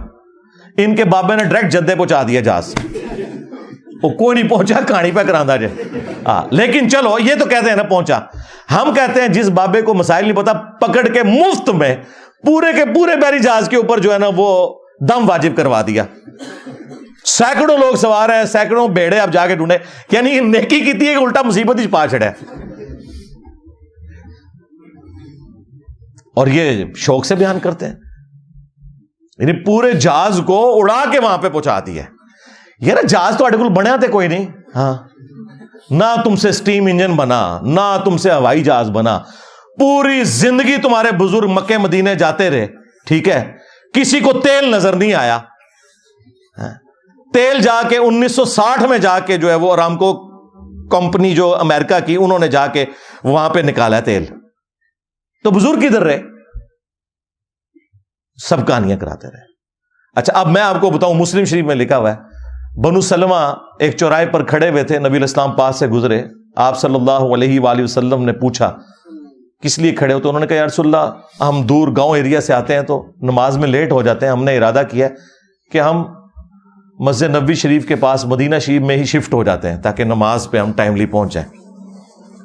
تو آپ صلی اللہ علیہ وآلہ وسلم نے فرمایا کہ تم لوگ جتنے قدم چل کے آتے ہو نا تو اتنا ثواب تمہارے نامہ اعمال میں لکھا جاتا ہے. تو پھر بنو سلمہ نے مدینہ شریف میں شفٹ ہونے کا ارادہ ترک کر دیا. آپ مجھے بتائیں اس وقت رسول اللہ نے یہ مشورہ کیوں نہیں دیا کہ اڑ کے آ جایا کرو, بعد میں بابے جو اڑیں گے. او بھائی کوئی نہیں تھا اڑتا, اس کا مطلب صحابہ کرام کو ایکٹنگ بھی نہیں کر رہے تھے, وہ نہیں اڑ سکتے تھے بےچارے, اسی لیے مدینہ شریف شفٹ ہو رہے تھے. یہ ہے کتابوں کا دین. یہ میں آپ کو کمپیریزن ساتھ ساتھ اس لیے کروا رہا ہوں تاکہ آپ کو پتا چلے کہ مرنے سے پہلے اے مسلمان کر لے اس پہ غور. کتابوں کا خدا اور ہے, بابوں کا خدا اور. اگرچہ بابے بھی اسی خدا کو مانتے ہیں لیکن یہ کوالٹیز بالکل ڈیفرنٹ ہیں. قرآن و سنت میں آئی ہوئی تعلیمات بالکل ڈیفرنٹ ہیں. اس طرح کی تعلیمات یہ لوگ پبلک کے اندر مشہور کر رہے ہوتے ہیں. اگلے دنوں وہ باپا جانی کی ایک ویڈیو, اس کے اوپر ان کے جو سینکڑوں ہزاروں مریدین سبحان اللہ پڑھ رہے ہیں, وہ کہہ رہے ہیں جی ہمارے ایک مفتی تھے دعوت اسلامی کے, تو وہ فوت ہو گئے. ان کی قبر کے اوپر ایک مدنی قافلہ حاضری کے لیے گیا تو کہتے ہیں اندر سے قرات کی آواز سنائی دے رہی تھی اور زور کی نماز تھی. مفتی دعوت اسلامی کی بارگاہ میں تو انہوں نے وہ بتایا کہ ہم اس وقت مفتی دعوت اسلامی قدس سرہ السامی کے مزار پر حاضر ہیں, اور ہم دونوں نے بالکل ہوش و حواس میں اپنے کانوں سے سنا کہ اندر میں با جماعت نماز پڑھی جا رہی ہے, اندر میں نماز پڑھی جا رہی ہے, باقاعدہ قراءت سنائی گئی. ہم کو ظہر کا وقت تھا, باقاعدہ وہ قراءت سنائی دی گئی. ظہر کا وقت تھا, باقاعدہ وہ قراءت سنائی دی گئی. ظہر کا وقت تھا, باقاعدہ وہ قراءت سنائی دی گئی, اور سلام پھیرنے کے بعد اللہم انت السلاموں کی دعا بھی ہم نے سنی. اندازہ کرو, اور نیچے لوگ سبحان اللہ پڑھ رہے ہیں. اس سے آپ اندازہ لگائیں کہ ان کے آڈینس کتنا اپنا دماغ استعمال کرتے ہیں. زور کی نماز میں تو قرات اونچی ہوتی ہی نہیں ہے, کہانی ہے, کوئی آواز نہیں سی آ رہی قبر کے اندر سے یا باہر سے. ایسے نہیں ہوتا میرے بھائی. صحابہ کرام کا سٹیٹس میں آپ کو بتاؤں, قبر تو بہت دور کی چیز ہے. صحیح بخاری میں حدیث ہے, نبی علیہ السلام کا ایک غلام تھا مدعم, جو آپ علیہ السلام کی سواری کا کجاوا کسا کرتا تھا. خیبر کے موقع پر ایک نامعلوم تیر اسے لگا, وہ شہید ہو گیا. صحابہ کرام نے کہا کہ تمہیں شہادت مبارک ہو. نبی علیہ السلام کی خدمت بھی اور موت بھی آپ کی موجودگی میں آئی ہے, بالکل ٹھیک رزلٹ نکالا. لیکن نبی علیہ السلام نے پتہ کیا فرمایا؟ آپ نے فرمایا تم اسے شہادت مبارک کہہ رہے ہو, حالانکہ میں نے دیکھا ہے کہ اس نے مال غنیمت کی ایک چادر چوری کی تھی جو اللہ تعالیٰ نے آگ کی بنا کے اس کے اوپر ڈال دی ہے. صحابہ کرام کو تو سامنے میت کے اوپر کوئی چادر نظر نہیں آئی. ان کے بزرگوں کو نظر آتا ہے جی قبر کے اندر کون نماز پڑھ رہا ہے, کوڑ مارے اور نماز زور کی, اور کہہ رہے کہ رات کی آواز باہر سنائی دے رہی تھی. زور میں تو آہستہ آواز سے ہوتی ہے. کوئی جھوٹ کرنا تھا تو مغرب عشاء کا ذکر کرتا ہے, لیکن وہ چور اپنی لنگوٹی چھوڑ جاتا ہے نا, اور ہم تو تیار بیٹھے ہیں پکڑنے کے لیے. چھوڑ ہی نہ ہو تب بھی ہم پکڑ لیتے ہیں, جب کوئی اتنی چھوڑ کے جائے تو ویسے پکڑی جائے گی. تو صحابہ کرام اپنے گھروں کی طرف دوڑے. اگر کسی نے غلطی سے بھی کوئی ایک رسی کا ٹکڑا بھی اٹھایا تھا نا, یہ سمجھ کے کہ اس کی کیا ورت ہے, لا کے مال غنیمت میں جمع کروایا کہ اس کی وجہ سے ہماری پکڑ نہ ہو جائے. پھر بخاری مسلم میں حدیث موجود ہے کہ نبی علیہ السلام دو قبروں کے پاس سے گزرے تو رک گئے. صحابہ کرام نے کہا رسول اللہ آپ کیوں رکے ہیں؟ فرمایا دو قبر والوں کو عذاب ہو رہا ہے. صحابہ کرام کو تو نہیں قبر کا عذاب نظر آیا, ان کے بزرگوں کو کشف القبور ہوتا ہے, جی آخرت کا بتا دینا, اور چھڑ دو آخرت کا 10 دن دینا. یہ دیکھ کے نا, دیکھ کے میری میکینیکل انجینئرنگ کا ایک فارمولہ نہیں پڑھ سکتے, سمجھانا تو دور کی بات ہے جب تک انہوں نے سیکھا نہ ہو کہانیاں. اور دیکھیں یہ باپا جانی جو ہے نا, یہ کئی بار درس دیتے ہوئے نا اینک لگائی ہوتی ہے انہوں نے, اور جو لوگوں کے دلوں کے حال جانتے ہیں وہ سامنے پیڈ سے پڑھنے کے لیے ان کو اینک لگانی پڑتی ہے. اور زوم کر لیا کرو اینج کر کے, کم از کم انجینئر صاحب دے فتوے تو بچ جاؤ. اینک کے بغیر جو سامنے لکھا ہوا اردو نہ پڑھ سکے وہ دل کے حال جانے گا. کہانیاں کرانیاں بند کرو. جھوٹ. اپنی طرف سے چیزیں بنا بنا کے مارکیٹ میں پھینکتے ہیں اور لوگوں کو جو ہے نا وہ اپنے بزرگوں کا پھر اسیر کیا ہوا ہے کہ جی ہمارے بزرگ تو یہ کر لیتے تھے تو وہ کر لیتے تھے تو یہ کر لیتے تھے. تو نبی الاسلام نے کہا ان 2 قبر والوں کو عذاب ہو رہا ہے. ان میں سے ایک چگلی کھاتا تھا, دوسرا پیشاب کے چھینٹوں سے نہیں بچتا تھا. آپ نے پھر ایک درخت کی ٹہنی توڑ کے اس کے 2 حصے کیے, اس پہ لگائے اور فرمایا جب تک یہ ہری رہیں گی ان کے عذاب میں تخفیف ہوگی نبی الاسلام کی دعا کی برکت سے. پھر مسلم شریف میں حدیث ہے, نبی الاسلام نے فرمایا کہ میں نے ارادہ کیا کہ میں اللہ سے دعا کروں کہ تمہیں عذاب قبر سنوا دے. دیکھ تو کوئی سکتا ہی نہیں, لیکن پھر میں اپنے اس ارادے سے پیچھے ہٹ گیا. مجھے خدشہ ہوا کہ تم اگر عذاب قبر سن لو تو اپنے مردوں کو دفنانا ہی چھوڑ دو گے, اتنا خوف کھا جاؤ گے. صحابہ اکرام کو تو عذاب قبر دیکھنا تو دور کی بات, نبی الاسلام کہتے ہیں تمہیں تو سنوایا بھی نہیں جائے گا, اور یہ لوگ اپنے بزرگوں کے بارے میں کلیم کرتے ہیں. سب کہانیاں بنائی ہوئی ہیں, جھوٹ ہے. جھوٹ بولو اور بولو, بولتے جاؤ, اسی لپیٹتے جاؤں گے تھوڑی.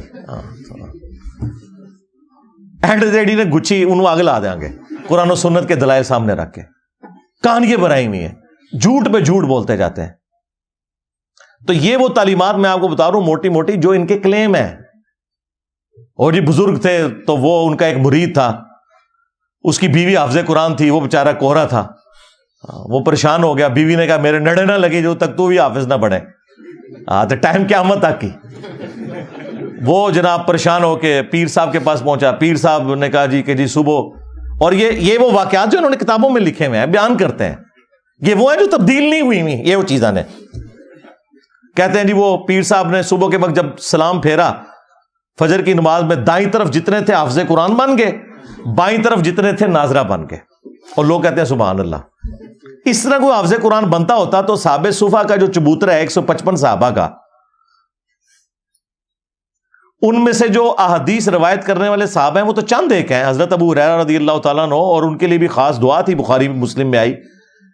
تو وہ حدیثیں نہیں بھولتے تھے. وہ کہتے ہیں میں بھول جاتا تھا, پھر حضور نے میرے لیے دعا کی, میں پھر جو بھی نبی الاسلام سے سنتا تھا یاد کرتا تھا. لیکن انہوں نے بھی یہ نہیں ہوا کہ نبی الاسلام نے کوئی دائیں طرف سلام پھیرا تو ان کو ساری حدیثیں یاد ہو گئی ہیں, محنت سے یاد کی ہیں بعد میں بھی. یہ میں آپ کو فرق بتا رہا ہوں. ورنہ یہ اتنے لوگوں کی نبی الاسلام تعلیم کا اہتمام کیوں کرتے تھے؟ حتیٰ کہ مسند احمد میں آیا کہ غزوہ بدر کے جو قیدی تھے کافر, وہ چھوڑنے کے لیے یہ ان کے لیے فدیہ مقرر کیا گیا, جن کے پاس پیسے نہیں تھے, کہ تم لوگ مسلمانوں کو لکھنا پڑھنا سکھا دو. نبی علیہ السلام نے تو نہیں کہا کہ جس نے لکھنا پڑھنا سیکھنا ہے میرے پیچھے نماز نیت کرے, دائیں طرف سلام پھیروں گا سارے حافظ ہو جائیں گے, بائیں طرف سارے ناظرہ ہو جائیں گے. اس کا مطلب ہے کہ جو کچھ تم اپنے بزرگوں کے بارے میں کلیم کر رہے ہو نا, واقعات, وہ سب کے سب خود فراڈ کے اوپر مبنی ہے. ہم جو تم لوگ صحیح بیان کرتے ہو نا وہ بھی صحیح ماننے کے لیے تیار نہیں. جی شیخ عبد القادر جیلانی نے فرمایا کہ میرے سلسلے میں جو بھی داخل ہو گیا تو اللہ تعالیٰ نے مجھ سے گارنٹی مجھے دی ہے. اندازہ کرے غیر پیغمبر جو 500 سال بعد آیا اس کے بارے میں کلیم کر رہے ہیں, اللہ نے اسے گارنٹی دے دی ہے. رسول اللہ کے بعد جو کہہ رہے ہیں مجھے اللہ نے گارنٹی دی ہے, تو سمجھ لو کہ اے مسلمہ کذاب دا چھوٹا پراج ہے, خواہ غلام القادیانی دجال ہے یا کوئی اور ہے. ہم نہیں کہتے کہ عبد القادر جیلانی نے یہ کہا ہوگا, لیکن ان کی ضد ہے. ہم کہتے ہیں اگر ضد ہے تو لو سامو, پھر فتوا لو ساڈے کو.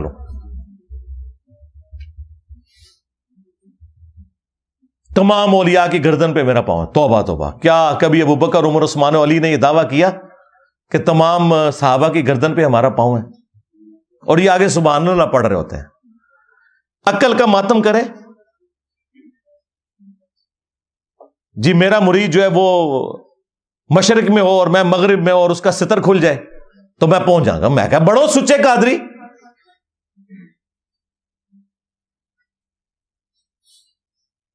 نیچے پجامہ یا کوئی انڈر ویئر پہن کے تو پبلکلی آپ لوگ اپنی تہمت کھول کے بتائیں اور شیخ عبد القادر جیلانی آ کے آپ کی تہمت باندھ دیں.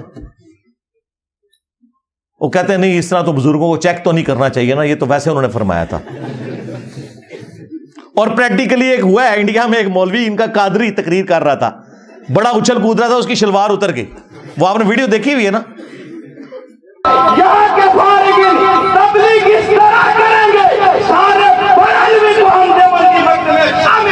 کر لیں گے.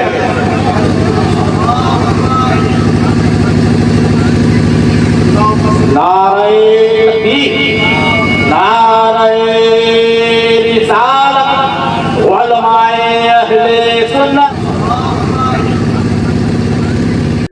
اور کوئی نہیں شیخ عبد القادر جیلانی اس کی شلوار اوپر کرنے کے لیے آئے.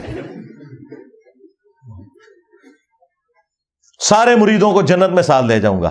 اللہ کے بندو، تم نے قرآن و حدیث پڑھا ہی نہیں ہوا. سورہ الشعراء میں جب وہ آیت نازل ہوئی کہ اپنے قریبی رشتہ داروں کو ڈر سنائیے، تو بخاری اور مسلم دونوں میں یہ حدیث موجود ہے. نبی علیہ السلام نے اپنے چچا عباس کو مخاطب کیا، اے نبی کے چچا عباس، میرے مال سے جو لینا ہے لے لے، اگر اللہ کے حضور پکڑا گیا تو میں تیرے کچھ کام نہیں آؤں گا. اے نبی کی پھوپھی صفیہ، میرے مال سے جو کچھ لینا ہے لے لے، اگر اللہ کے حضور تو پکڑی گئی تو میں تیرے کچھ کام نہیں آؤں گا. اے نبی کی بیٹی فاطمہ، میرے مال سے جو تو نے لینا ہے وہ لے لے، اگر اللہ کے حضور تو پکڑی گئی تو میں تیرے کچھ کام نہیں آؤں گا. اندازہ کریں. اور ادھر یہ لوگ کہتے ہیں جی ہم اپنے مریدوں کو بھی ساتھ لے کے جائیں گے جنت میں، اس وقت تک جنت میں داخل ہی نہیں ہوں گے. اللہ سے ڈر جاؤ. یہ تکبرانہ جملے کہ اولیاء کی گردن پہ میرا پاؤں ہے.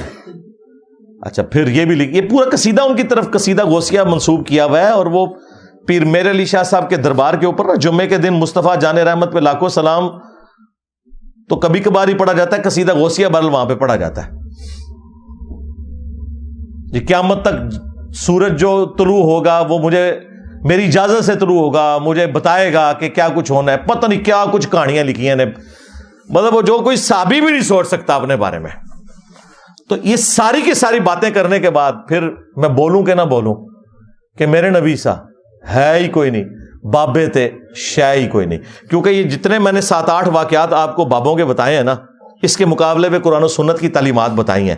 تو اب میں حق بجانے میں ہوں یہ کہنے میں کہ نبی کے جیسا ہے ہی کوئی نہیں، بابے تھے شے ہی کوئی نہیں. جو چیزیں نبی علیہ السلام ان کے صحابہ کے لیے نہیں ہیں، تم نے بابوں کے لیے کلیم کی ہیں. تو ہم کہہ رہے ہیں نا یہ ہم بابوں کو توہین کے طور پہ نہیں کہہ رہے.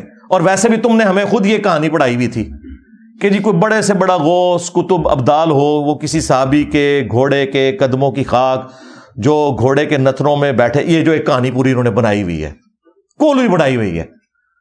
چلیں یہ تو مانتے ہیں اس کہانی کو، اس کے برابر نہیں ہو سکتا. تم تو کہتے ہو کہ غوث کتب ابدال یعنی تمہارے بابے صحابہ کرام کے گھوڑے کے قدموں کی خاک کے برابر بھی نہیں ہے. جانوروں سے بدتر سمجھتے ہو غوث کتب ابدال کو. تم ظاہر ہے جانوروں سے بدتر سمجھ رہے. ہم تو اس بات کو نہیں مانتے. کوئی بھی جانور کسی مسلمان سے افضل نہیں ہو سکتا. بہرحال تم کہتے ہو کہ وہ ان گھوڑوں کے قدموں کی خاک جو ہے نا وہ افضل ہے تمہارے غوث کتب ابدال سے. تو میں تو چھوٹی بات کر رہا ہوں، بابے تشائی کوئی نہیں. مجھے تو کہنا چاہیے کہ ابو بکر عمر عثمان و علی جیسا ہے ہی کوئی نہیں. تیرے بابے تشائی کوئی نہیں، تیرے بابے تھے ابو بکر عمر عثمان و علی کے گھوڑے کی خاک کے مقابلے میں بھی شاہی کوئی نہیں. مجھے تو یہ بولنا چاہیے. تو بڑا ہلکا جملہ بول رہا ہوں. رجوع کرا پھر میں دیتے بھی جی بابے تشائی کوئی نہیں، بابے تشائی کوئی نہیں. جی آئے دن انجینئر صاحب نعرہ لگاتے ہیں. تم نے یہ نعرہ لگایا ہوا ہے نا کہ کوئی غوث کتب ابدال جو ہے وہ کسی صحابی کے گھوڑے کے قدموں کی خاک کو نہیں پہنچ سکتا. خود سے ایک جعلی کہانی. ہاں یہ ضرور ہے حدیث ابو داؤد کے اندر، جب مولا علی علیہ السلام کے اوپر سب و شتم کروا رہے تھے بنو امیہ کے لوگ کر رہے تھے، حضرت مغیرہ ابن شعبہ کی موجودگی میں، وہ گورنر کوفہ تھے، وہ اپنے سامنے کروا رہے تھے. مسند احمد میں موجود ہے. جدھر پھر ان کو بڑا غصہ آیا حضرت سعید ابن زید کو جو عشرہ مبشرہ میں سے تھے اور حضرت عمر کے وہ بہنوئی تھے. انہوں نے کہا اوے مغیرہ، اوے مغیرہ. اور ایک روایت میں آتا ہے اس ظالم کو دیکھو اپنے سامنے ایک جنتی کے اوپر لعنت کروا رہا ہے. تو انہوں نے کہا کہ نبی کے صحابی کے سامنے یہ ہو رہا ہے کہ ایک جنتی شخص کے اوپر لعنت کروائی جا رہی ہے. میں نے خود رسول اللہ سے سنا تھا ابو بکر جنت میں، عمر جنت میں، عثمان جنت میں، علی جنت میں، طلحہ جنت میں. عشرہ مبشرہ والی انہوں نے حدیث سنائی اور انہوں نے کہا کہ یاد رکھنا تم بعد کے لوگ جتنے ہو نا، تمہیں عمر نو بھی مل جائے نا، تو جو نبی کا صحابی نبی صلی اللہ علیہ وآلہ وسلم کے ساتھ جہاد میں شریک رہا اور اس کے چہرے کے اوپر گرد آ گئی، مٹی، اس جہاد کی وجہ سے، تو کوئی شخص جو ہے عمر نو بھی اسے مل جائے نا، وہ پوری زندگی نیک اعمال کرتا رہے نا، وہ صحابی کے برابر نہیں ہو سکتا. حدیث میں یہ تھا کہ جس صحابی کے جسم پہ گرد آ جائے جہاد کرنے کی وجہ سے، اس صحابی کے برابر، عمر نوح کے برابر بھی کسی کو عمر مل جائے، وہ نیک اعمال کرتا رہے، نہیں پہنچ سکتا. انہوں نے کہانی بنا دی کہ جی گھوڑے کے قدموں کی خاک کے برابر بھی نہیں. جو صحیح بات ہے وہ میں نے آپ کو بتائی ہے کیا موجود ہے. تو جب تم کہو کہ کوئی بڑے سے بڑا غوث قطب ابدال کسی صحابی کے گھوڑے کے قدموں کی خاک کے برابر نہیں، تو تم خود ہی کہہ رہے ہو نا بابے شاہی کوئی نہیں. ہم تو پھر بھی بہت بڑی بات کر رہے ہیں کہ نبی کے جیسا ہے ہی کوئی نہیں، بابے تھے شاہی کوئی نہیں. تم نے تو یہ پڑھایا ہوا ہے کہ صحابی کے گھوڑے کی خاک جیسا ہے ہی کوئی نہیں، بابے تھے شاہی کوئی نہیں. تو میرا نعرہ تم سے بہتر ہے اللہ کے فضل سے، لیکن توجہ نہیں تھی.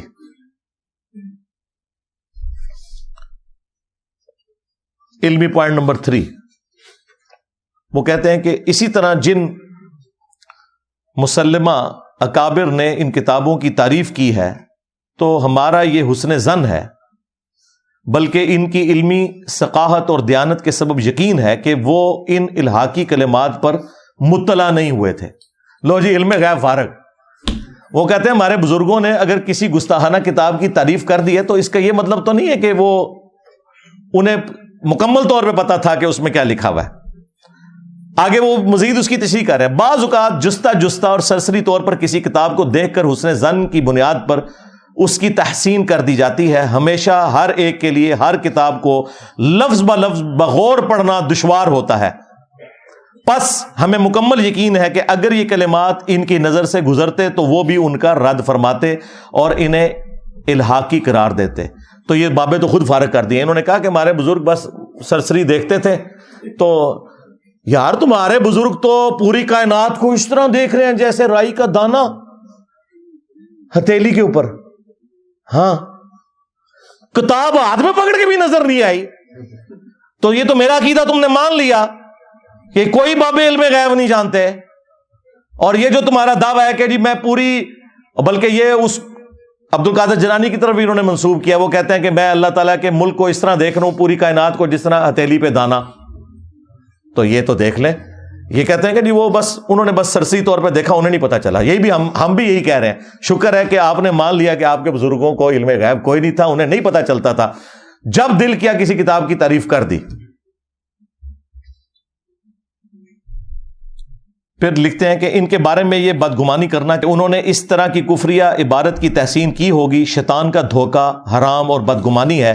جو اس طرح کی عبارتوں کی بنیاد پر شرانگیزی کرتے ہوئے مسلمانوں پر کفریہ فتویٰ لگا کر سوشل میڈیا پر رونق لگا رہا ہے، یعنی کہ ناچیز، وہ اسلام کی خدمت نہیں بلکہ دشمن دین کا کردار ادا کر رہے ہیں. واہ واہ، تمہارے بابے یہ کتابیں پرنٹ کرتے رہے، ان کتابوں کی تعریف کرتے رہے، اور بابا خادم رضوی صاحب لاہور میں بیٹھ کے کشف المحجوب یوں لہراتے تھے کہ جدہ کوئی مرشد نہیں ہے کتاب پڑھ لے.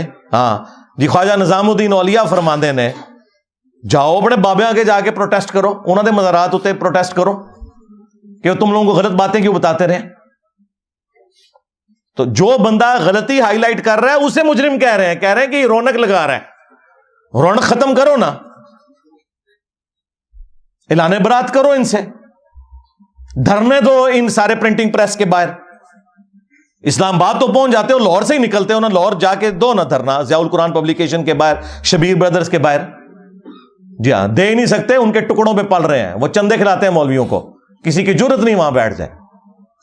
ویسے بڑا گلا کرتے ہیں جی. یہ دیکھیں جی وہ مزارات کے اوپر چند جو ہے وہ بے علم اور جاہل قسم کے لوگ حرکتیں کرتے ہیں، ہمارا مسلک بدنام ہوتا ہے. ان کو کبھی روکا ہے تم نے جا کے؟ یہاں تو پوری پوری فوجیں لے کے اکیڈمی کے باہر آ جاتے ہو. جاؤ نا اپنے مزاروں میں یہ فوجیں لے کے جاؤ نا، جن کی ڈیوٹیاں تھیں، اور ساری چرس، ہیروین اور بدکاری کے کام ان مزارات کے اوپر ہو رہے ہوتے ہیں. ڈیوٹیاں نہیں پوری کر رہے ہو، چلو تسی ڈیوٹی پوری کر لو، ان کو بدنامی سے بچاؤ. تو بزرگوں کا علم غیب تو ہو گیا فارغ. صرف بزرگوں کا علم غیب فارغ نہیں ہوا، ایک اور خطرناک رزلٹ جو اس سے نکلتا ہے، کیونکہ میں نے ان کے موجودہ بزرگوں سے ثابت کیا ہے چشتی رسول اللہ. ان کے دو اعلی حضرت ہیں.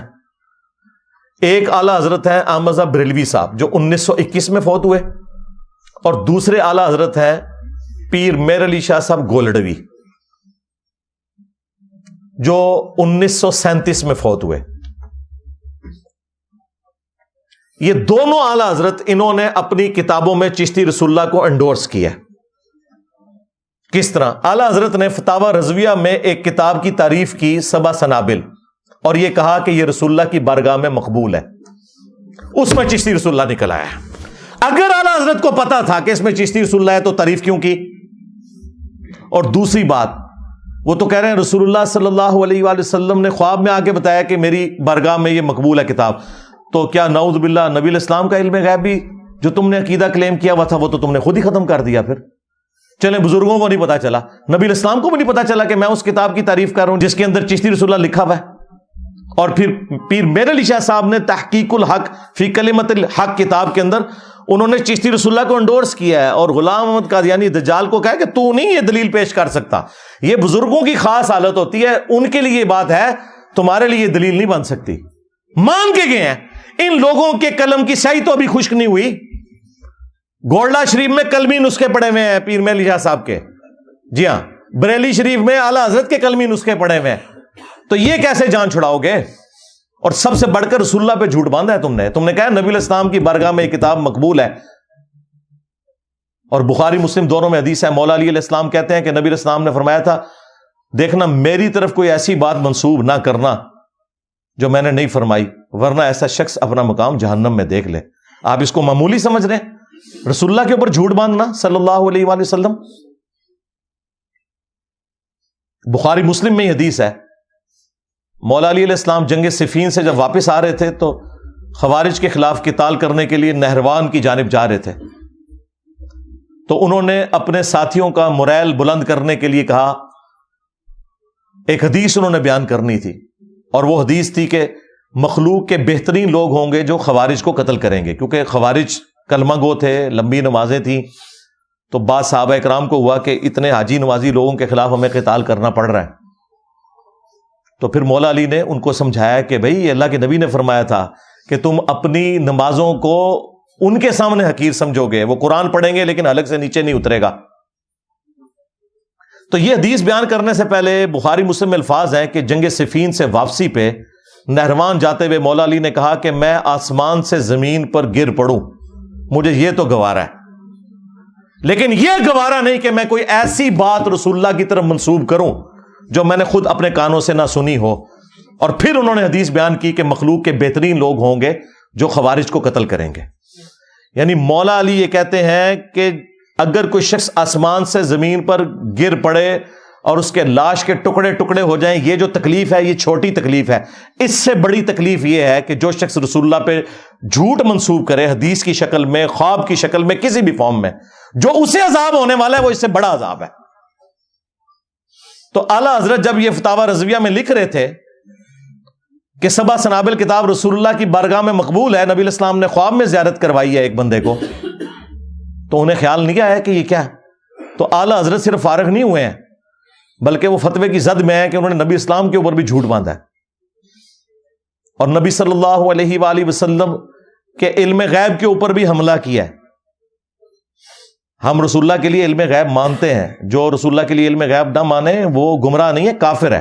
لیکن فرق یہ ہے کہ جو اللہ بتاتا ہے، وما کان اللہ لیطلعکم علی الغیب، تم عام لوگوں کی تو یہ شان ہی نہیں ہے کہ اللہ تعالیٰ انہیں غیب پر اطلاع دے. ولیکن اللہ یجتبی من رسلہ من یشاء، بلکہ اللہ تعالیٰ چاہتا ہے اپنے رسولوں میں سے جسے چاہے چن لیتا ہے، ان کے اوپر غیب کھولتا ہے، انہیں غیب کی خبریں دیتا ہے اور وہ آگے امتوں تک پہنچاتے ہیں. تو نبی اسلام کے اوپر بھی جھوٹ باندھا ہے. سیکنڈ لاسٹ علمی پوائنٹ نمبر 4، وہ لکھتے ہیں پس اگر ہماری ان گزارشات کے بعد کوئی ان پر کفر کے فتوے لگانے کے لیے بضد اور مصر رہے، ایمی خام خواہ، بھئی ہم ان پہ فتوے نہیں لگا رہے، عبارتوں پہ لگا رہے ہیں، بندے ہمارے سامنے موجود نہیں، ہم نے کیوں لگانے ہیں فتوے؟ جھوٹ بول رہے ہو ہمدردیاں لینے کے لیے. ہاں جب تم کہتے ہو نا کہ انہوں نے کہی ہے تو معرفت کی بات ہوگی، پھر ہم کہتے ہیں کہ ہاں اگر انہوں نے بھی کہی ہے نا تب بھی وہ بھی پھر گمراہ ہوئے. اور اس طریقے سے بات کرنا یہ کوئی عیب والی بات نہیں ہے، یہ ذہن میں رکھیے گا، اس میں کوئی گستاخی والا پہلو نہیں ہے. صحیح مسلم کے مقدمے میں امام مسلم لے کے آئے کہ حضرت علی کی وفات کے بعد ابن عباس نے حضرت علی کے کچھ فیصلے منگوائے جو خلیفۃ المسلمین کی حیثیت سے وہ کیا کرتے تھے کوفے میں جب وہ شفٹ ہو گئے تھے. تو حضرت ابن عباس وہ فتوے پڑھتے جاتے تھے اور کہتے تھے اللہ کی قسم علی نے یہ نہیں لکھا ہوگا, اللہ کی قسم علی نے یہ فیصلہ نہیں کیا ہوگا, اگر علی یہ فیصلہ کرتے تو علی بھی گمراہ ہو جاتے. افسوس انہوں نے ایک قیمتی علم کو ضائع کر دیا. یعنی ابن عباس کہہ رہے ہیں کہ حضرت علی کی شہادت کے بعد ان کی طرف لوگوں نے غلط عقائد منسوب کر دیے, ان کے نام سے فیصلے چھاپنے شروع کر دیے. اب وہ فیصلے پڑھتے جا رہے ہیں ابن عباس اور کہہ رہے ہیں کہ یہ علی نے نہیں کہا, علی یہ ایسا نہیں کر سکتے. اور پھر پتہ کیا بولا, اگر علی ایسا کرتے تو علی بھی گمراہ ہو جاتے. تو کیا گستاخی کر دی مولا علی کی؟ تو جب تم کہتے ہو نا تمہارے بزرگوں نے یہ بکواسیات ارشاد فرمائے ہیں, تمہارے کہنے پہ پھر ہم کہتے ہیں کہ ہاں اگر انہوں نے بھی کہے نا تو وہ بھی پھر گمراہ ہو گئے تھے. یہ کہتے ہیں انجینئر صاحب نے بزرگوں کو گمراہ کہتا.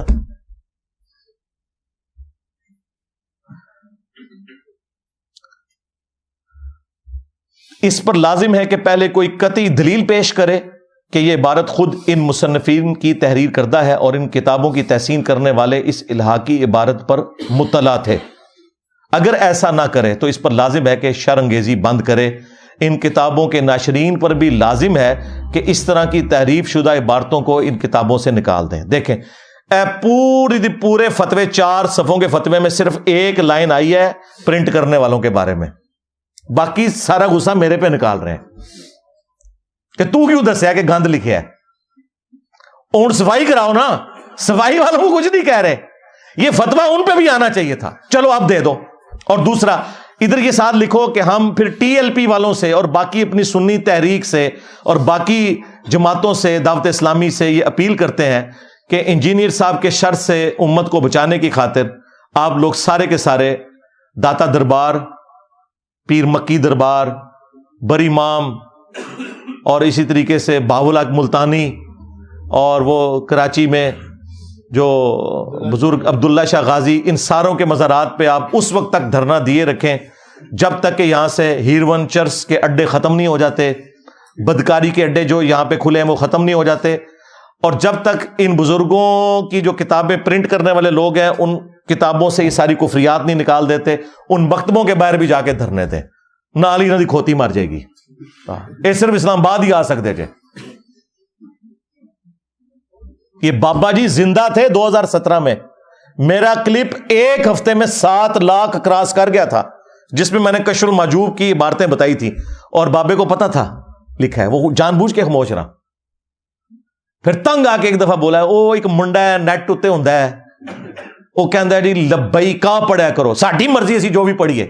وہ کوئی ایک بندہ سنا نیٹ پر وہ کہتا رہتا تھا مولوی خادم کو لبیک کسی کا نہیں پتا, وہ بھی تھا. میں کہتے ہیں اس کو جواب دو, لبیک پر وقف کیوں کرتے ہیں؟ میں کاسی کر رہے ہیں, وقف ایسی کیتا ہے تیرے ڈیڈے کیڑا پر وقف کیسی کیتا, کہنا لبیک کا ہونا چاہیے. میں کہ تو کا پڑھتا رہو, ایسی کا لبیک پڑھ دینا. اچھا پتا تھا کہ غلط پڑھ رہے ہیں. میں نے کہا تھا یہ لبیک یا رسول اللہ نعرہ غلط ہے, نعرہ ہے لبیک کا یا رسول اللہ. لبیک پہ یا تو وقف کریں اور پھر وہ لادہ پڑھیں, لیکن اگر کنٹینیوس پڑھیں گے تو لبیک کا یا رسول اللہ بنے گا. انہیں یہ پتا تھا کہ یہ عبارتیں دکھا رہا ہے, خاموش رہے. 7 لاکھ لوگوں نے ایک ہفتے میں کلپ دیکھا, وہ 2017 میں. جواب تو کوئی نہیں آیا. پہلا مرڈر اٹیمپٹ کرنے والا بندہ آ گیا 28 اکتوبر 2017 کو. اس وقت سے ابھی تک 5 بندے آ چکے ہیں, جواب نہیں آ رہا. یہ فتویٰ تو اب آیا, وہ بھی میں نے آپ کو بتایا کہ یہ تو 1% کام ہے, ابھی بہت کام باقی ہے. پھر ساتھ لکھتے ہیں, البتہ اگر خواب میں کسی کے ذہن میں اس طرح کے کلمات آئے ہوں تو اس پر شرعی احکام عائد نہیں ہوتے, جیسا کہ کوئی شخص اپنی بیوی کو طلاق دے دے, کیونکہ رسول اللہ صلی اللہ علیہ وآلہ وسلم کا فرمان ہے. یہ فرمان جو ہے وہ بخاری میں بھی موجود ہے تعلیقاً. جب حضرت عمر نے ایک پاگل مجنون شخص کے اوپر ہاتھ جاری کر دی تو مولا علی علیہ السلام نے ان کو روکا اور کہا کہ 3 لوگوں سے اللہ تعالیٰ نے اپنا قلم اٹھا لیا ہے امیر المومنین. ایک وہ شخص جو کہ سویا ہوا ہے جب تک کہ بیدار نہ ہو جائے, دوسرا جو نابالغ ہے جب تک کہ بالغ نہ ہو جائے, اور تیسرا جو مجنون ہے پاگل. اور یہ حدیث جامعہ ترمذی میں, سنن ابن ماجہ میں مرفوعاً بھی نبی علیہ السلام سے مولا علی نے روایت کی ہے. تو پھر حضرت عمر نے اپنا ڈیسیژن وہ واپس لے لیا کہ مجنون شخص کے اوپر آپ نے حد نہیں لگانی. تو یہ کہہ رہے ہیں اگر خواب میں کوئی بندہ پاگل ہے نا, یہ بڑے غیر محسوس طریقے سے انہوں نے اپنے بابوں کا دفاع کر لیا. ادھر آپ لوگوں کو سمجھ نہیں ہے وہ کیا کرنا چاہ رہے ہیں. خواب اور مجنون اور یہ وہ, تاکہ کل کو کوئی کہے کہ یار یہ آپ نے تو ڈسکس ہی نہیں کیا کہ بزرگ جب خاص حالت میں بھونکتے ہیں نا تو وہ عین شریعت کے مطابق ہوتا ہے, وہ تو آپ نے ڈسکس ہی کوئی نہیں کیا اس میں. یہ ان کا تصوف کا بنیادی عقیدہ ہے شتیحات کے نام کے اوپر.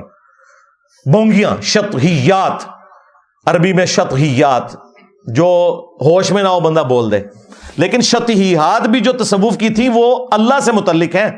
سبحانی ما اعظم شأنی جو بایزید بستامی کہتا تھا, یا ان الحق منصور الحاج نے کہا, وہ کہتے ہیں وہ اللہ کے لیے دیوانگی تھی, ان پہ فتویٰ نہیں آتا, لیکن کہتے ہیں با خدا دیوانہ باش با محمد ہوشیار. وہ کہتے ہیں محمد کے لیے اگر یہ دیوانگی دکھاتے صلی اللہ علیہ وآلہ وسلم, پھر ہم شتیات کے کھاتے میں نہیں مانتے. تو میں تو جتنی باتیں کر رہا ہوں وہ سب کی سب با محمد ہوشیار والی ہیں, میں با خدا دیوانہ باش والی تو بات ہی نہیں کر رہا ہوں فی الحال.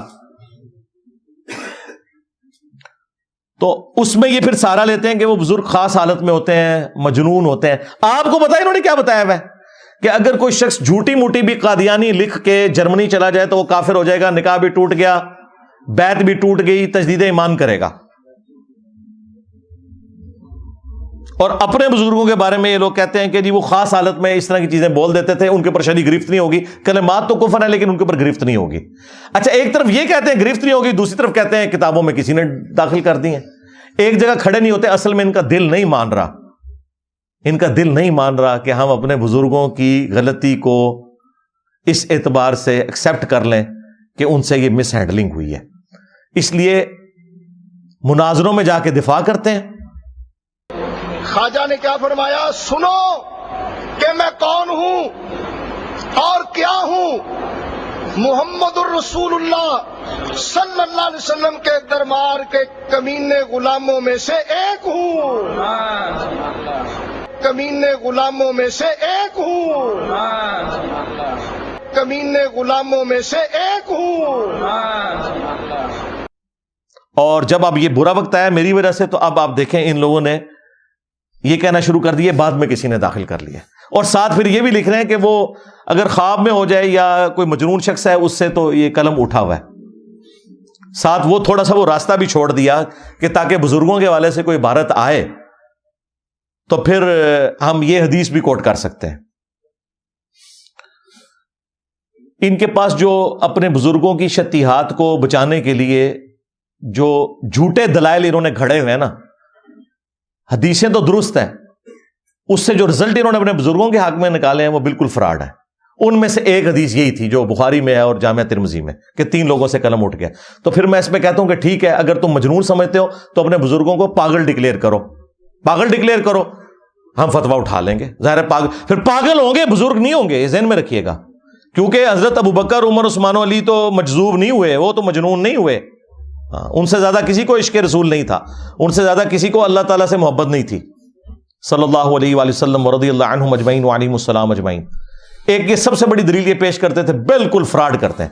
دوسری دلیل ان کے پاس وہ مسلم شریف کی حدیث ہے جو ایک توبہ کرنے والے شخص کی مثال نبی علیہ السلام نے بیان کی کہ اس کی سواری پہ اس کا سامان لدا ہوا تھا, اچانک سواری غائب ہو گئی, وہ اپنی موت کا انتظار کرنا شروع ہو گیا.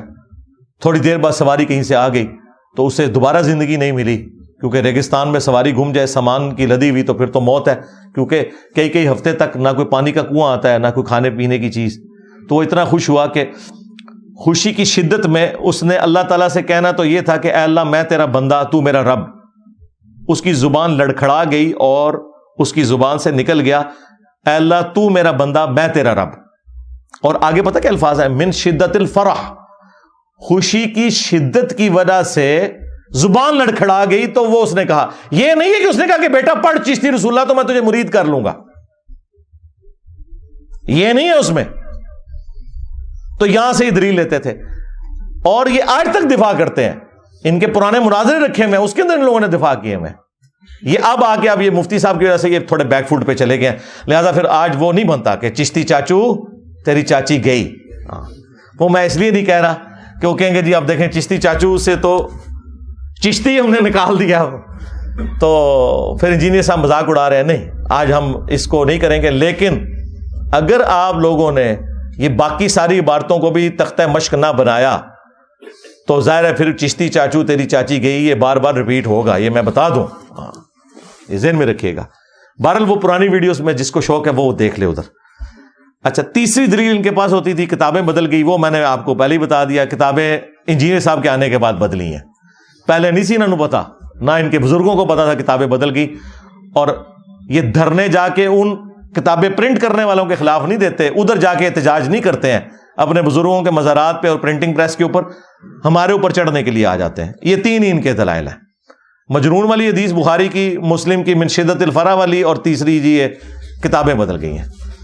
علمی پوائنٹ نمبر 5 آخری پوائنٹ ہے، بالکل فتوے کے اینڈ کے اوپر جا کے وہ لکھتے ہیں کنکلوڈ کرتے ہوئے، جس کے اینڈ پہ انہوں نے سگنیچر بھی کیے ہیں مفتی صاحب نے، اور 14 مزید علماء ہیں ان کے سگنیچرز موجود ہیں۔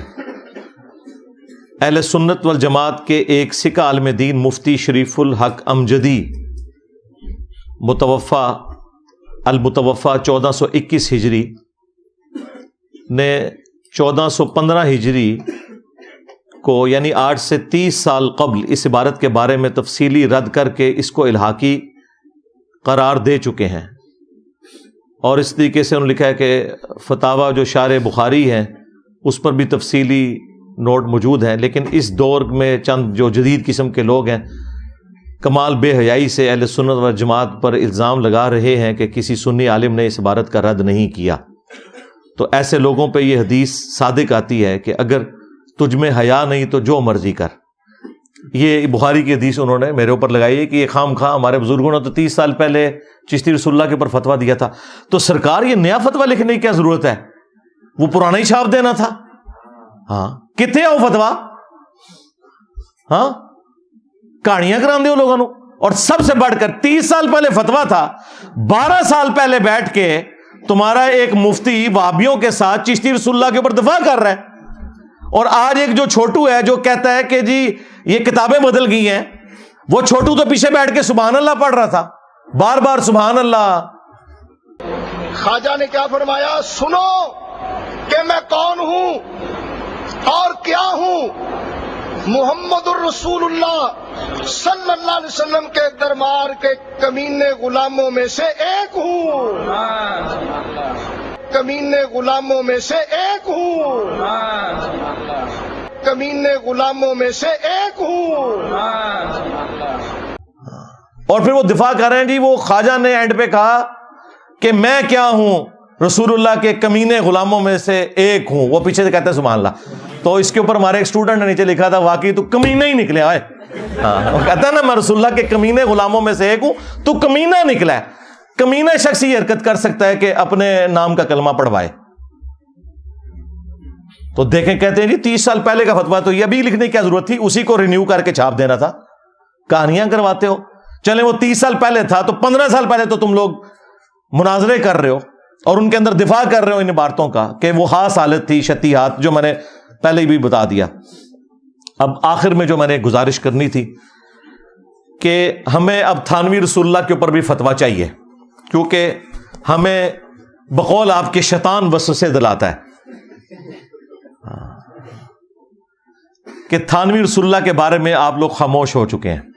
اس کی وجہ یہ ہے کہ یہ چاہتے ہیں کہ ہم دیوبندیوں کو اپنے ساتھ ملا کے نا انجینئر صاحب کے خلاف، ظاہر ہے وہ کہتے ہیں جی اس وقت تو غم ہمارا اکٹھا ہے، تو ہم انجینئر کے خلاف چونکہ ہم نے ایک محاذ کھڑا کرنا ہے تو اہل حدیثوں کو بھی ساتھ ملانا۔ میں اگلے دن ایک بریلوی عالم کو سن رہا، وہ کہتا ہے کہ جی میں سلام پیش کرتا ہوں ان 2 اہل حدیث علماء کو۔ واہ واہ، اعلیٰ حضرت نے تو فتاوی رضویہ میں لکھا ہوا ہے کہ جو کسی وہابی کے سلام کا جواب دے تو اس کا بھی نکاح ٹوٹ جاتا ہے، تجدید ایمان کرے گا۔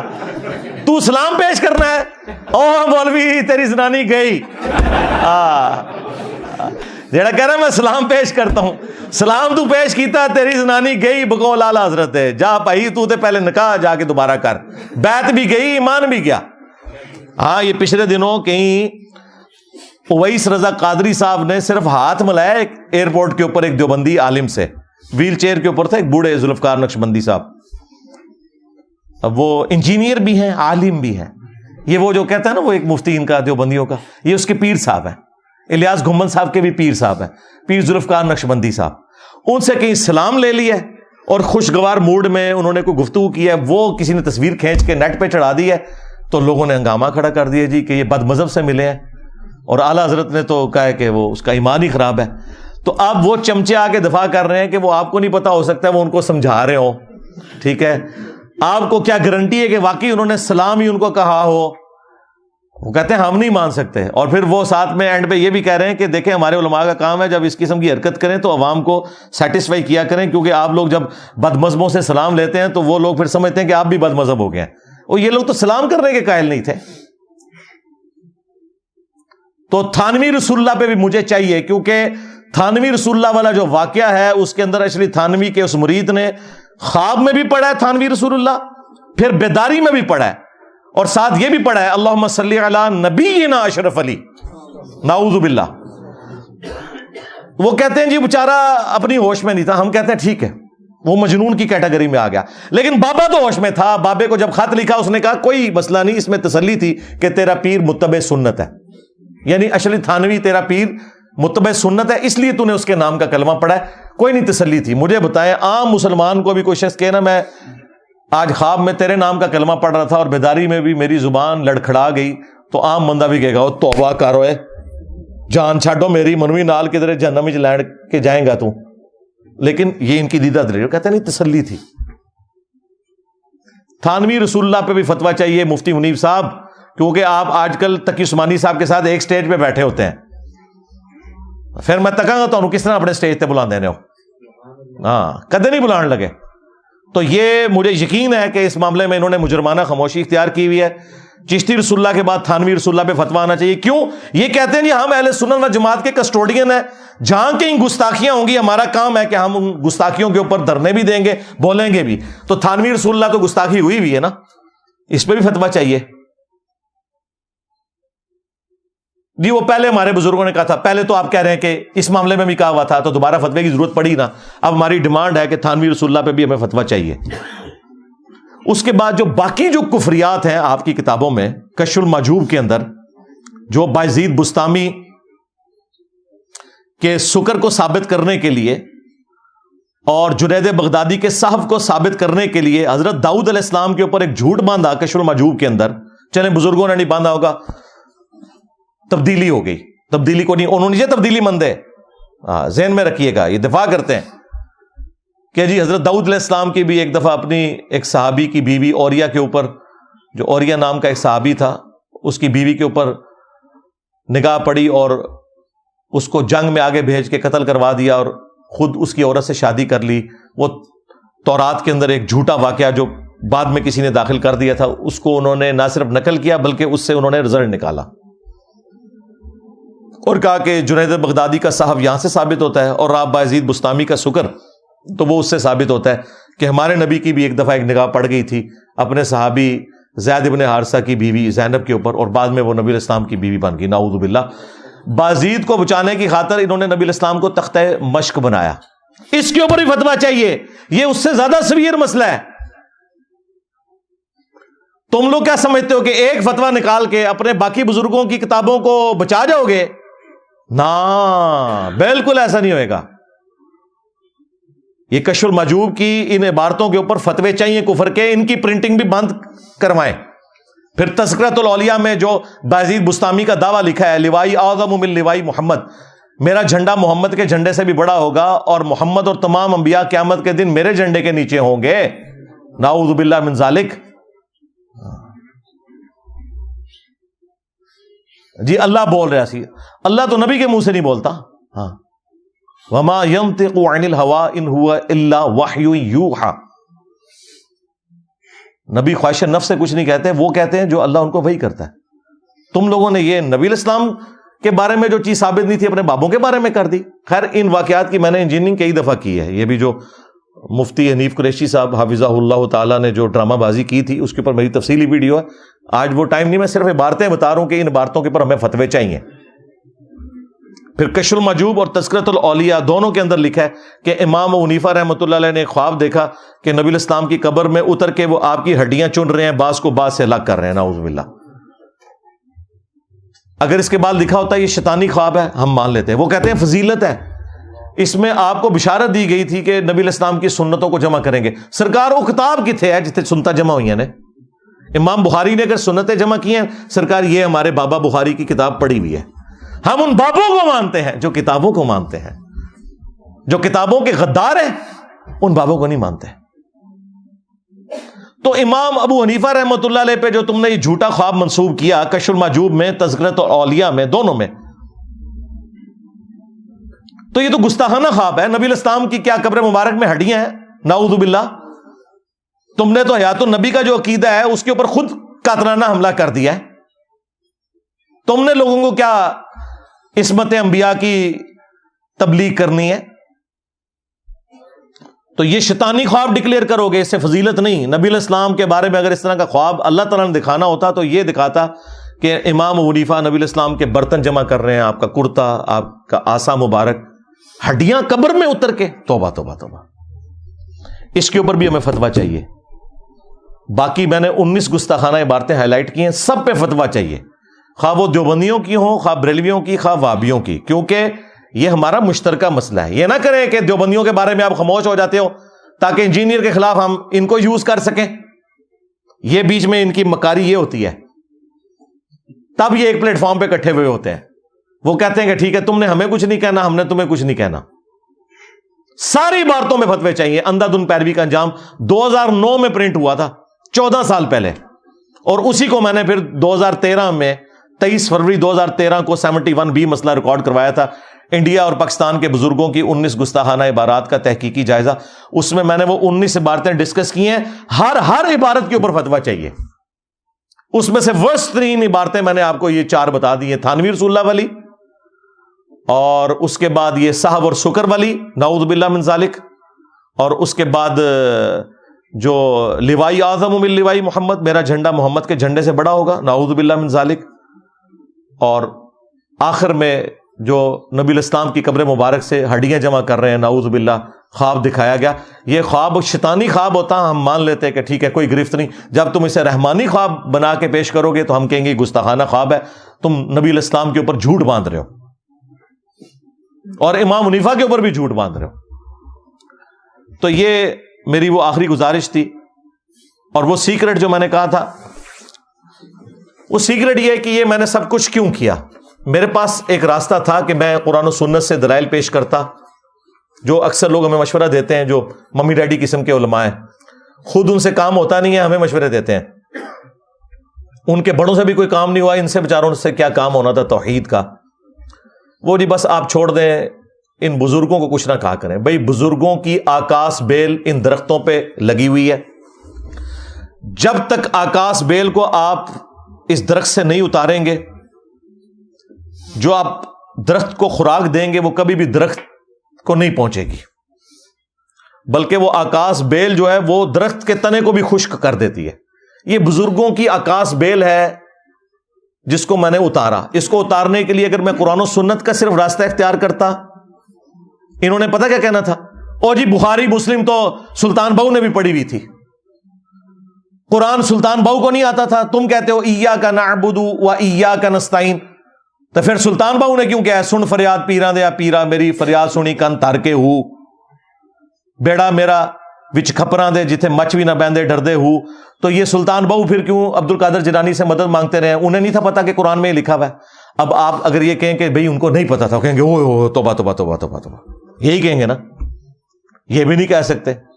اگر آپ کہیں کہ نہیں ان کو کم پتا تھا مجھے زیادہ پتا تھا، کہیں گے دیکھیں کتنا تکبر کر رہا ہے ان کو. تو اس کا حل پتہ کیا تھا؟ باپے فارغ کرتے ہو. چشتی رسول اللہ، تھانوی رسول اللہ، صاحب اور سکر کی عبارت، لوائی اعظم من لوائی محمد، یہ ساری عبارتیں اتنی بار کھرچو کہ کینسر بنا دو. یہ میری دعوت کا سیکرٹ ہے جسے میں نے انجینئر کی ڈاکٹرن کا نام دیا. ہاں، اور دیکھو انجینئر دی ڈاکٹرن کام کر گئی ہے. بڑے بڑے مواحد آئے بیچارے ناکام ہو کے دنیا تو گئے، گالا کھا کے گئے، کام کوئی نہیں ہویا. میں نے یہ دیکھے جس طریقے سے یہ میں نے اس کی دوائی اینٹی وینم تیار کیا جسے میں پھکی کہتا ہوں، الزامی جواب، ان کی گستاخانہ عبارتیں انہی کی کتابوں سے نکالی، کیونکہ ان کا یہ گمان تھا اور ان کا یہ زوم تھا کہ ہمارے بزرگ گستاخ نہیں تھے، باقی سارے گستاخ ہیں. میں نے ان کی کتابوں سے ان کو الٹ دیا اللہ کے فضل سے. ہاں اب دیکھیں، اب ان کو قرآن بھی سمجھ آ رہا ہے، بخاری بھی سمجھ آ رہی ہے، مسلم بھی سمجھ آ رہی ہے. کیوں؟ میں نے ان کا دماغ صاف کر دیا، عکاس بیل اتار دیا کہ یار بزرگ تو اتنی کتابوں میں لکھ کے گئے ہیں. کہتے ہیں نہیں، بزرگ تو نہیں لکھ کے گئے، بعد میں تبدیل ہو گئی ہے. یہ بھی بہت بڑی کامیابی ہے کہ مان گئے ہیں کہ بزرگوں کی کتابیں محفوظ نہیں ہیں. مطلب کیا ہے پتہ ہے اس کا مطلب کیا ہے؟ کہ آندہ سے بزرگوں کی کتابوں سے دین نہیں حاصل کرنا، دین قرآن و سنت سے حاصل کرنا ہے. سرکار یہی تو ہم کہہ رہے ہیں، مرنے سے پہلے اے مسلمان کر لے اس پہ غور. کتابوں کا خدا اور ہے، بابوں کا خدا اور. کتابوں کا پیمبر اور ہے، بابوں کا پیمبر اور. کتابوں کا دین اور ہے، بابوں کا دین اور. اگرچہ وہ بابے بھی اسی نبی کو، اسی کتاب کو، اسی سنت کو مانتے تھے، اسی اللہ کو مانتے تھے، لیکن ان کوالٹیز کے ساتھ نہیں جو کتابوں میں آئی ہیں، بلکہ ان کوالٹیز کے ساتھ جو ان کے بابوں نے سکھائی ہیں. تو یہ وہ ہمارا سیکرٹ تھا اور اللہ کے فضل سے وہ کام کر گیا. اب الحمدللہ ہمارا یہ جو دعوت کا کام ہے یہ ٹیک آف پوزیشن سے اوپر اب ہوا میں چلا گیا. یہ پہلے زمین پہ تھا، اب انہوں نے ہمیں پاور کے طور پر تسلیم کر لیا. ہماری وجہ سے ہی ہوا ہے. دیوبندی نہیں ان سے چشتی رسول اللہ پہ فتویٰ دلوا سکے، اہل حدیث نہیں دلوا سکے، شیعہ نہیں دلوا سکے. الٹا مناظروں میں یہ لوگ دفاع کرتے رہے اور وہ چھوٹو پیچھے بیٹھ کے سبحان اللہ پڑھتا رہا.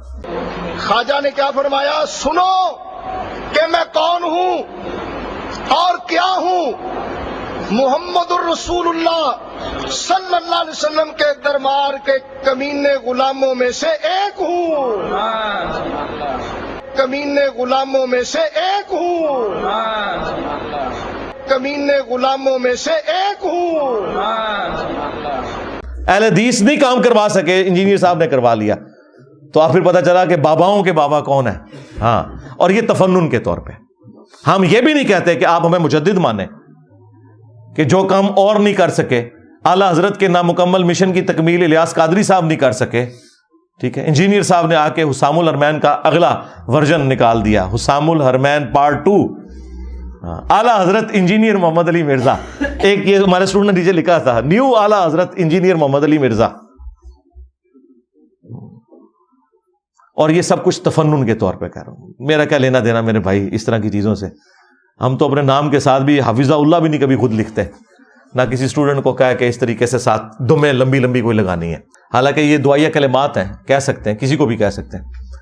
لیکن یہ الحمدللہ یہ فتوے کے اوپر میرا ریبٹل آنا ضروری تھا، کیونکہ جب ہم ان کو گستاخانہ عبارتوں کے اوپر کرٹیسائز کرتے تھے، اب ان کی طرف سے فتویٰ آیا تو یہ میری اخلاقی دینی ذمہ داری تھی کہ میں اس فتوے کو اپریشیٹ کرتا، اور نہ صرف اپریشیٹ کرتا، جو اس کے اندر لوپ ہولز ہیں ان کو بھی ہائی لائٹ کرتا.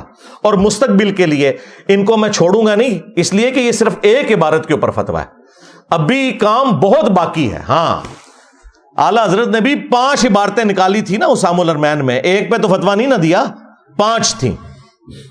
ویسے تو ابھی اعلیٰ حضرت کی اگر میں زبان میں بات کروں تو مجھے ان سے پتہ کیا کہلوانا چاہیے اینڈ پہ، کہ تم کہو کہ آج تک جتنے لوگوں نے اسے پرنٹ کیا، ہاں، جتنے لوگوں نے ان کتابوں کی تعریف کی، جتنے لوگوں نے اس کے اوپر مناظرے لڑے، وہ سب کے سب کافر، ان کے کفر میں شک کرنے والا بھی کافر. سارا فرقہ ہی فارغ ہو جائے گا.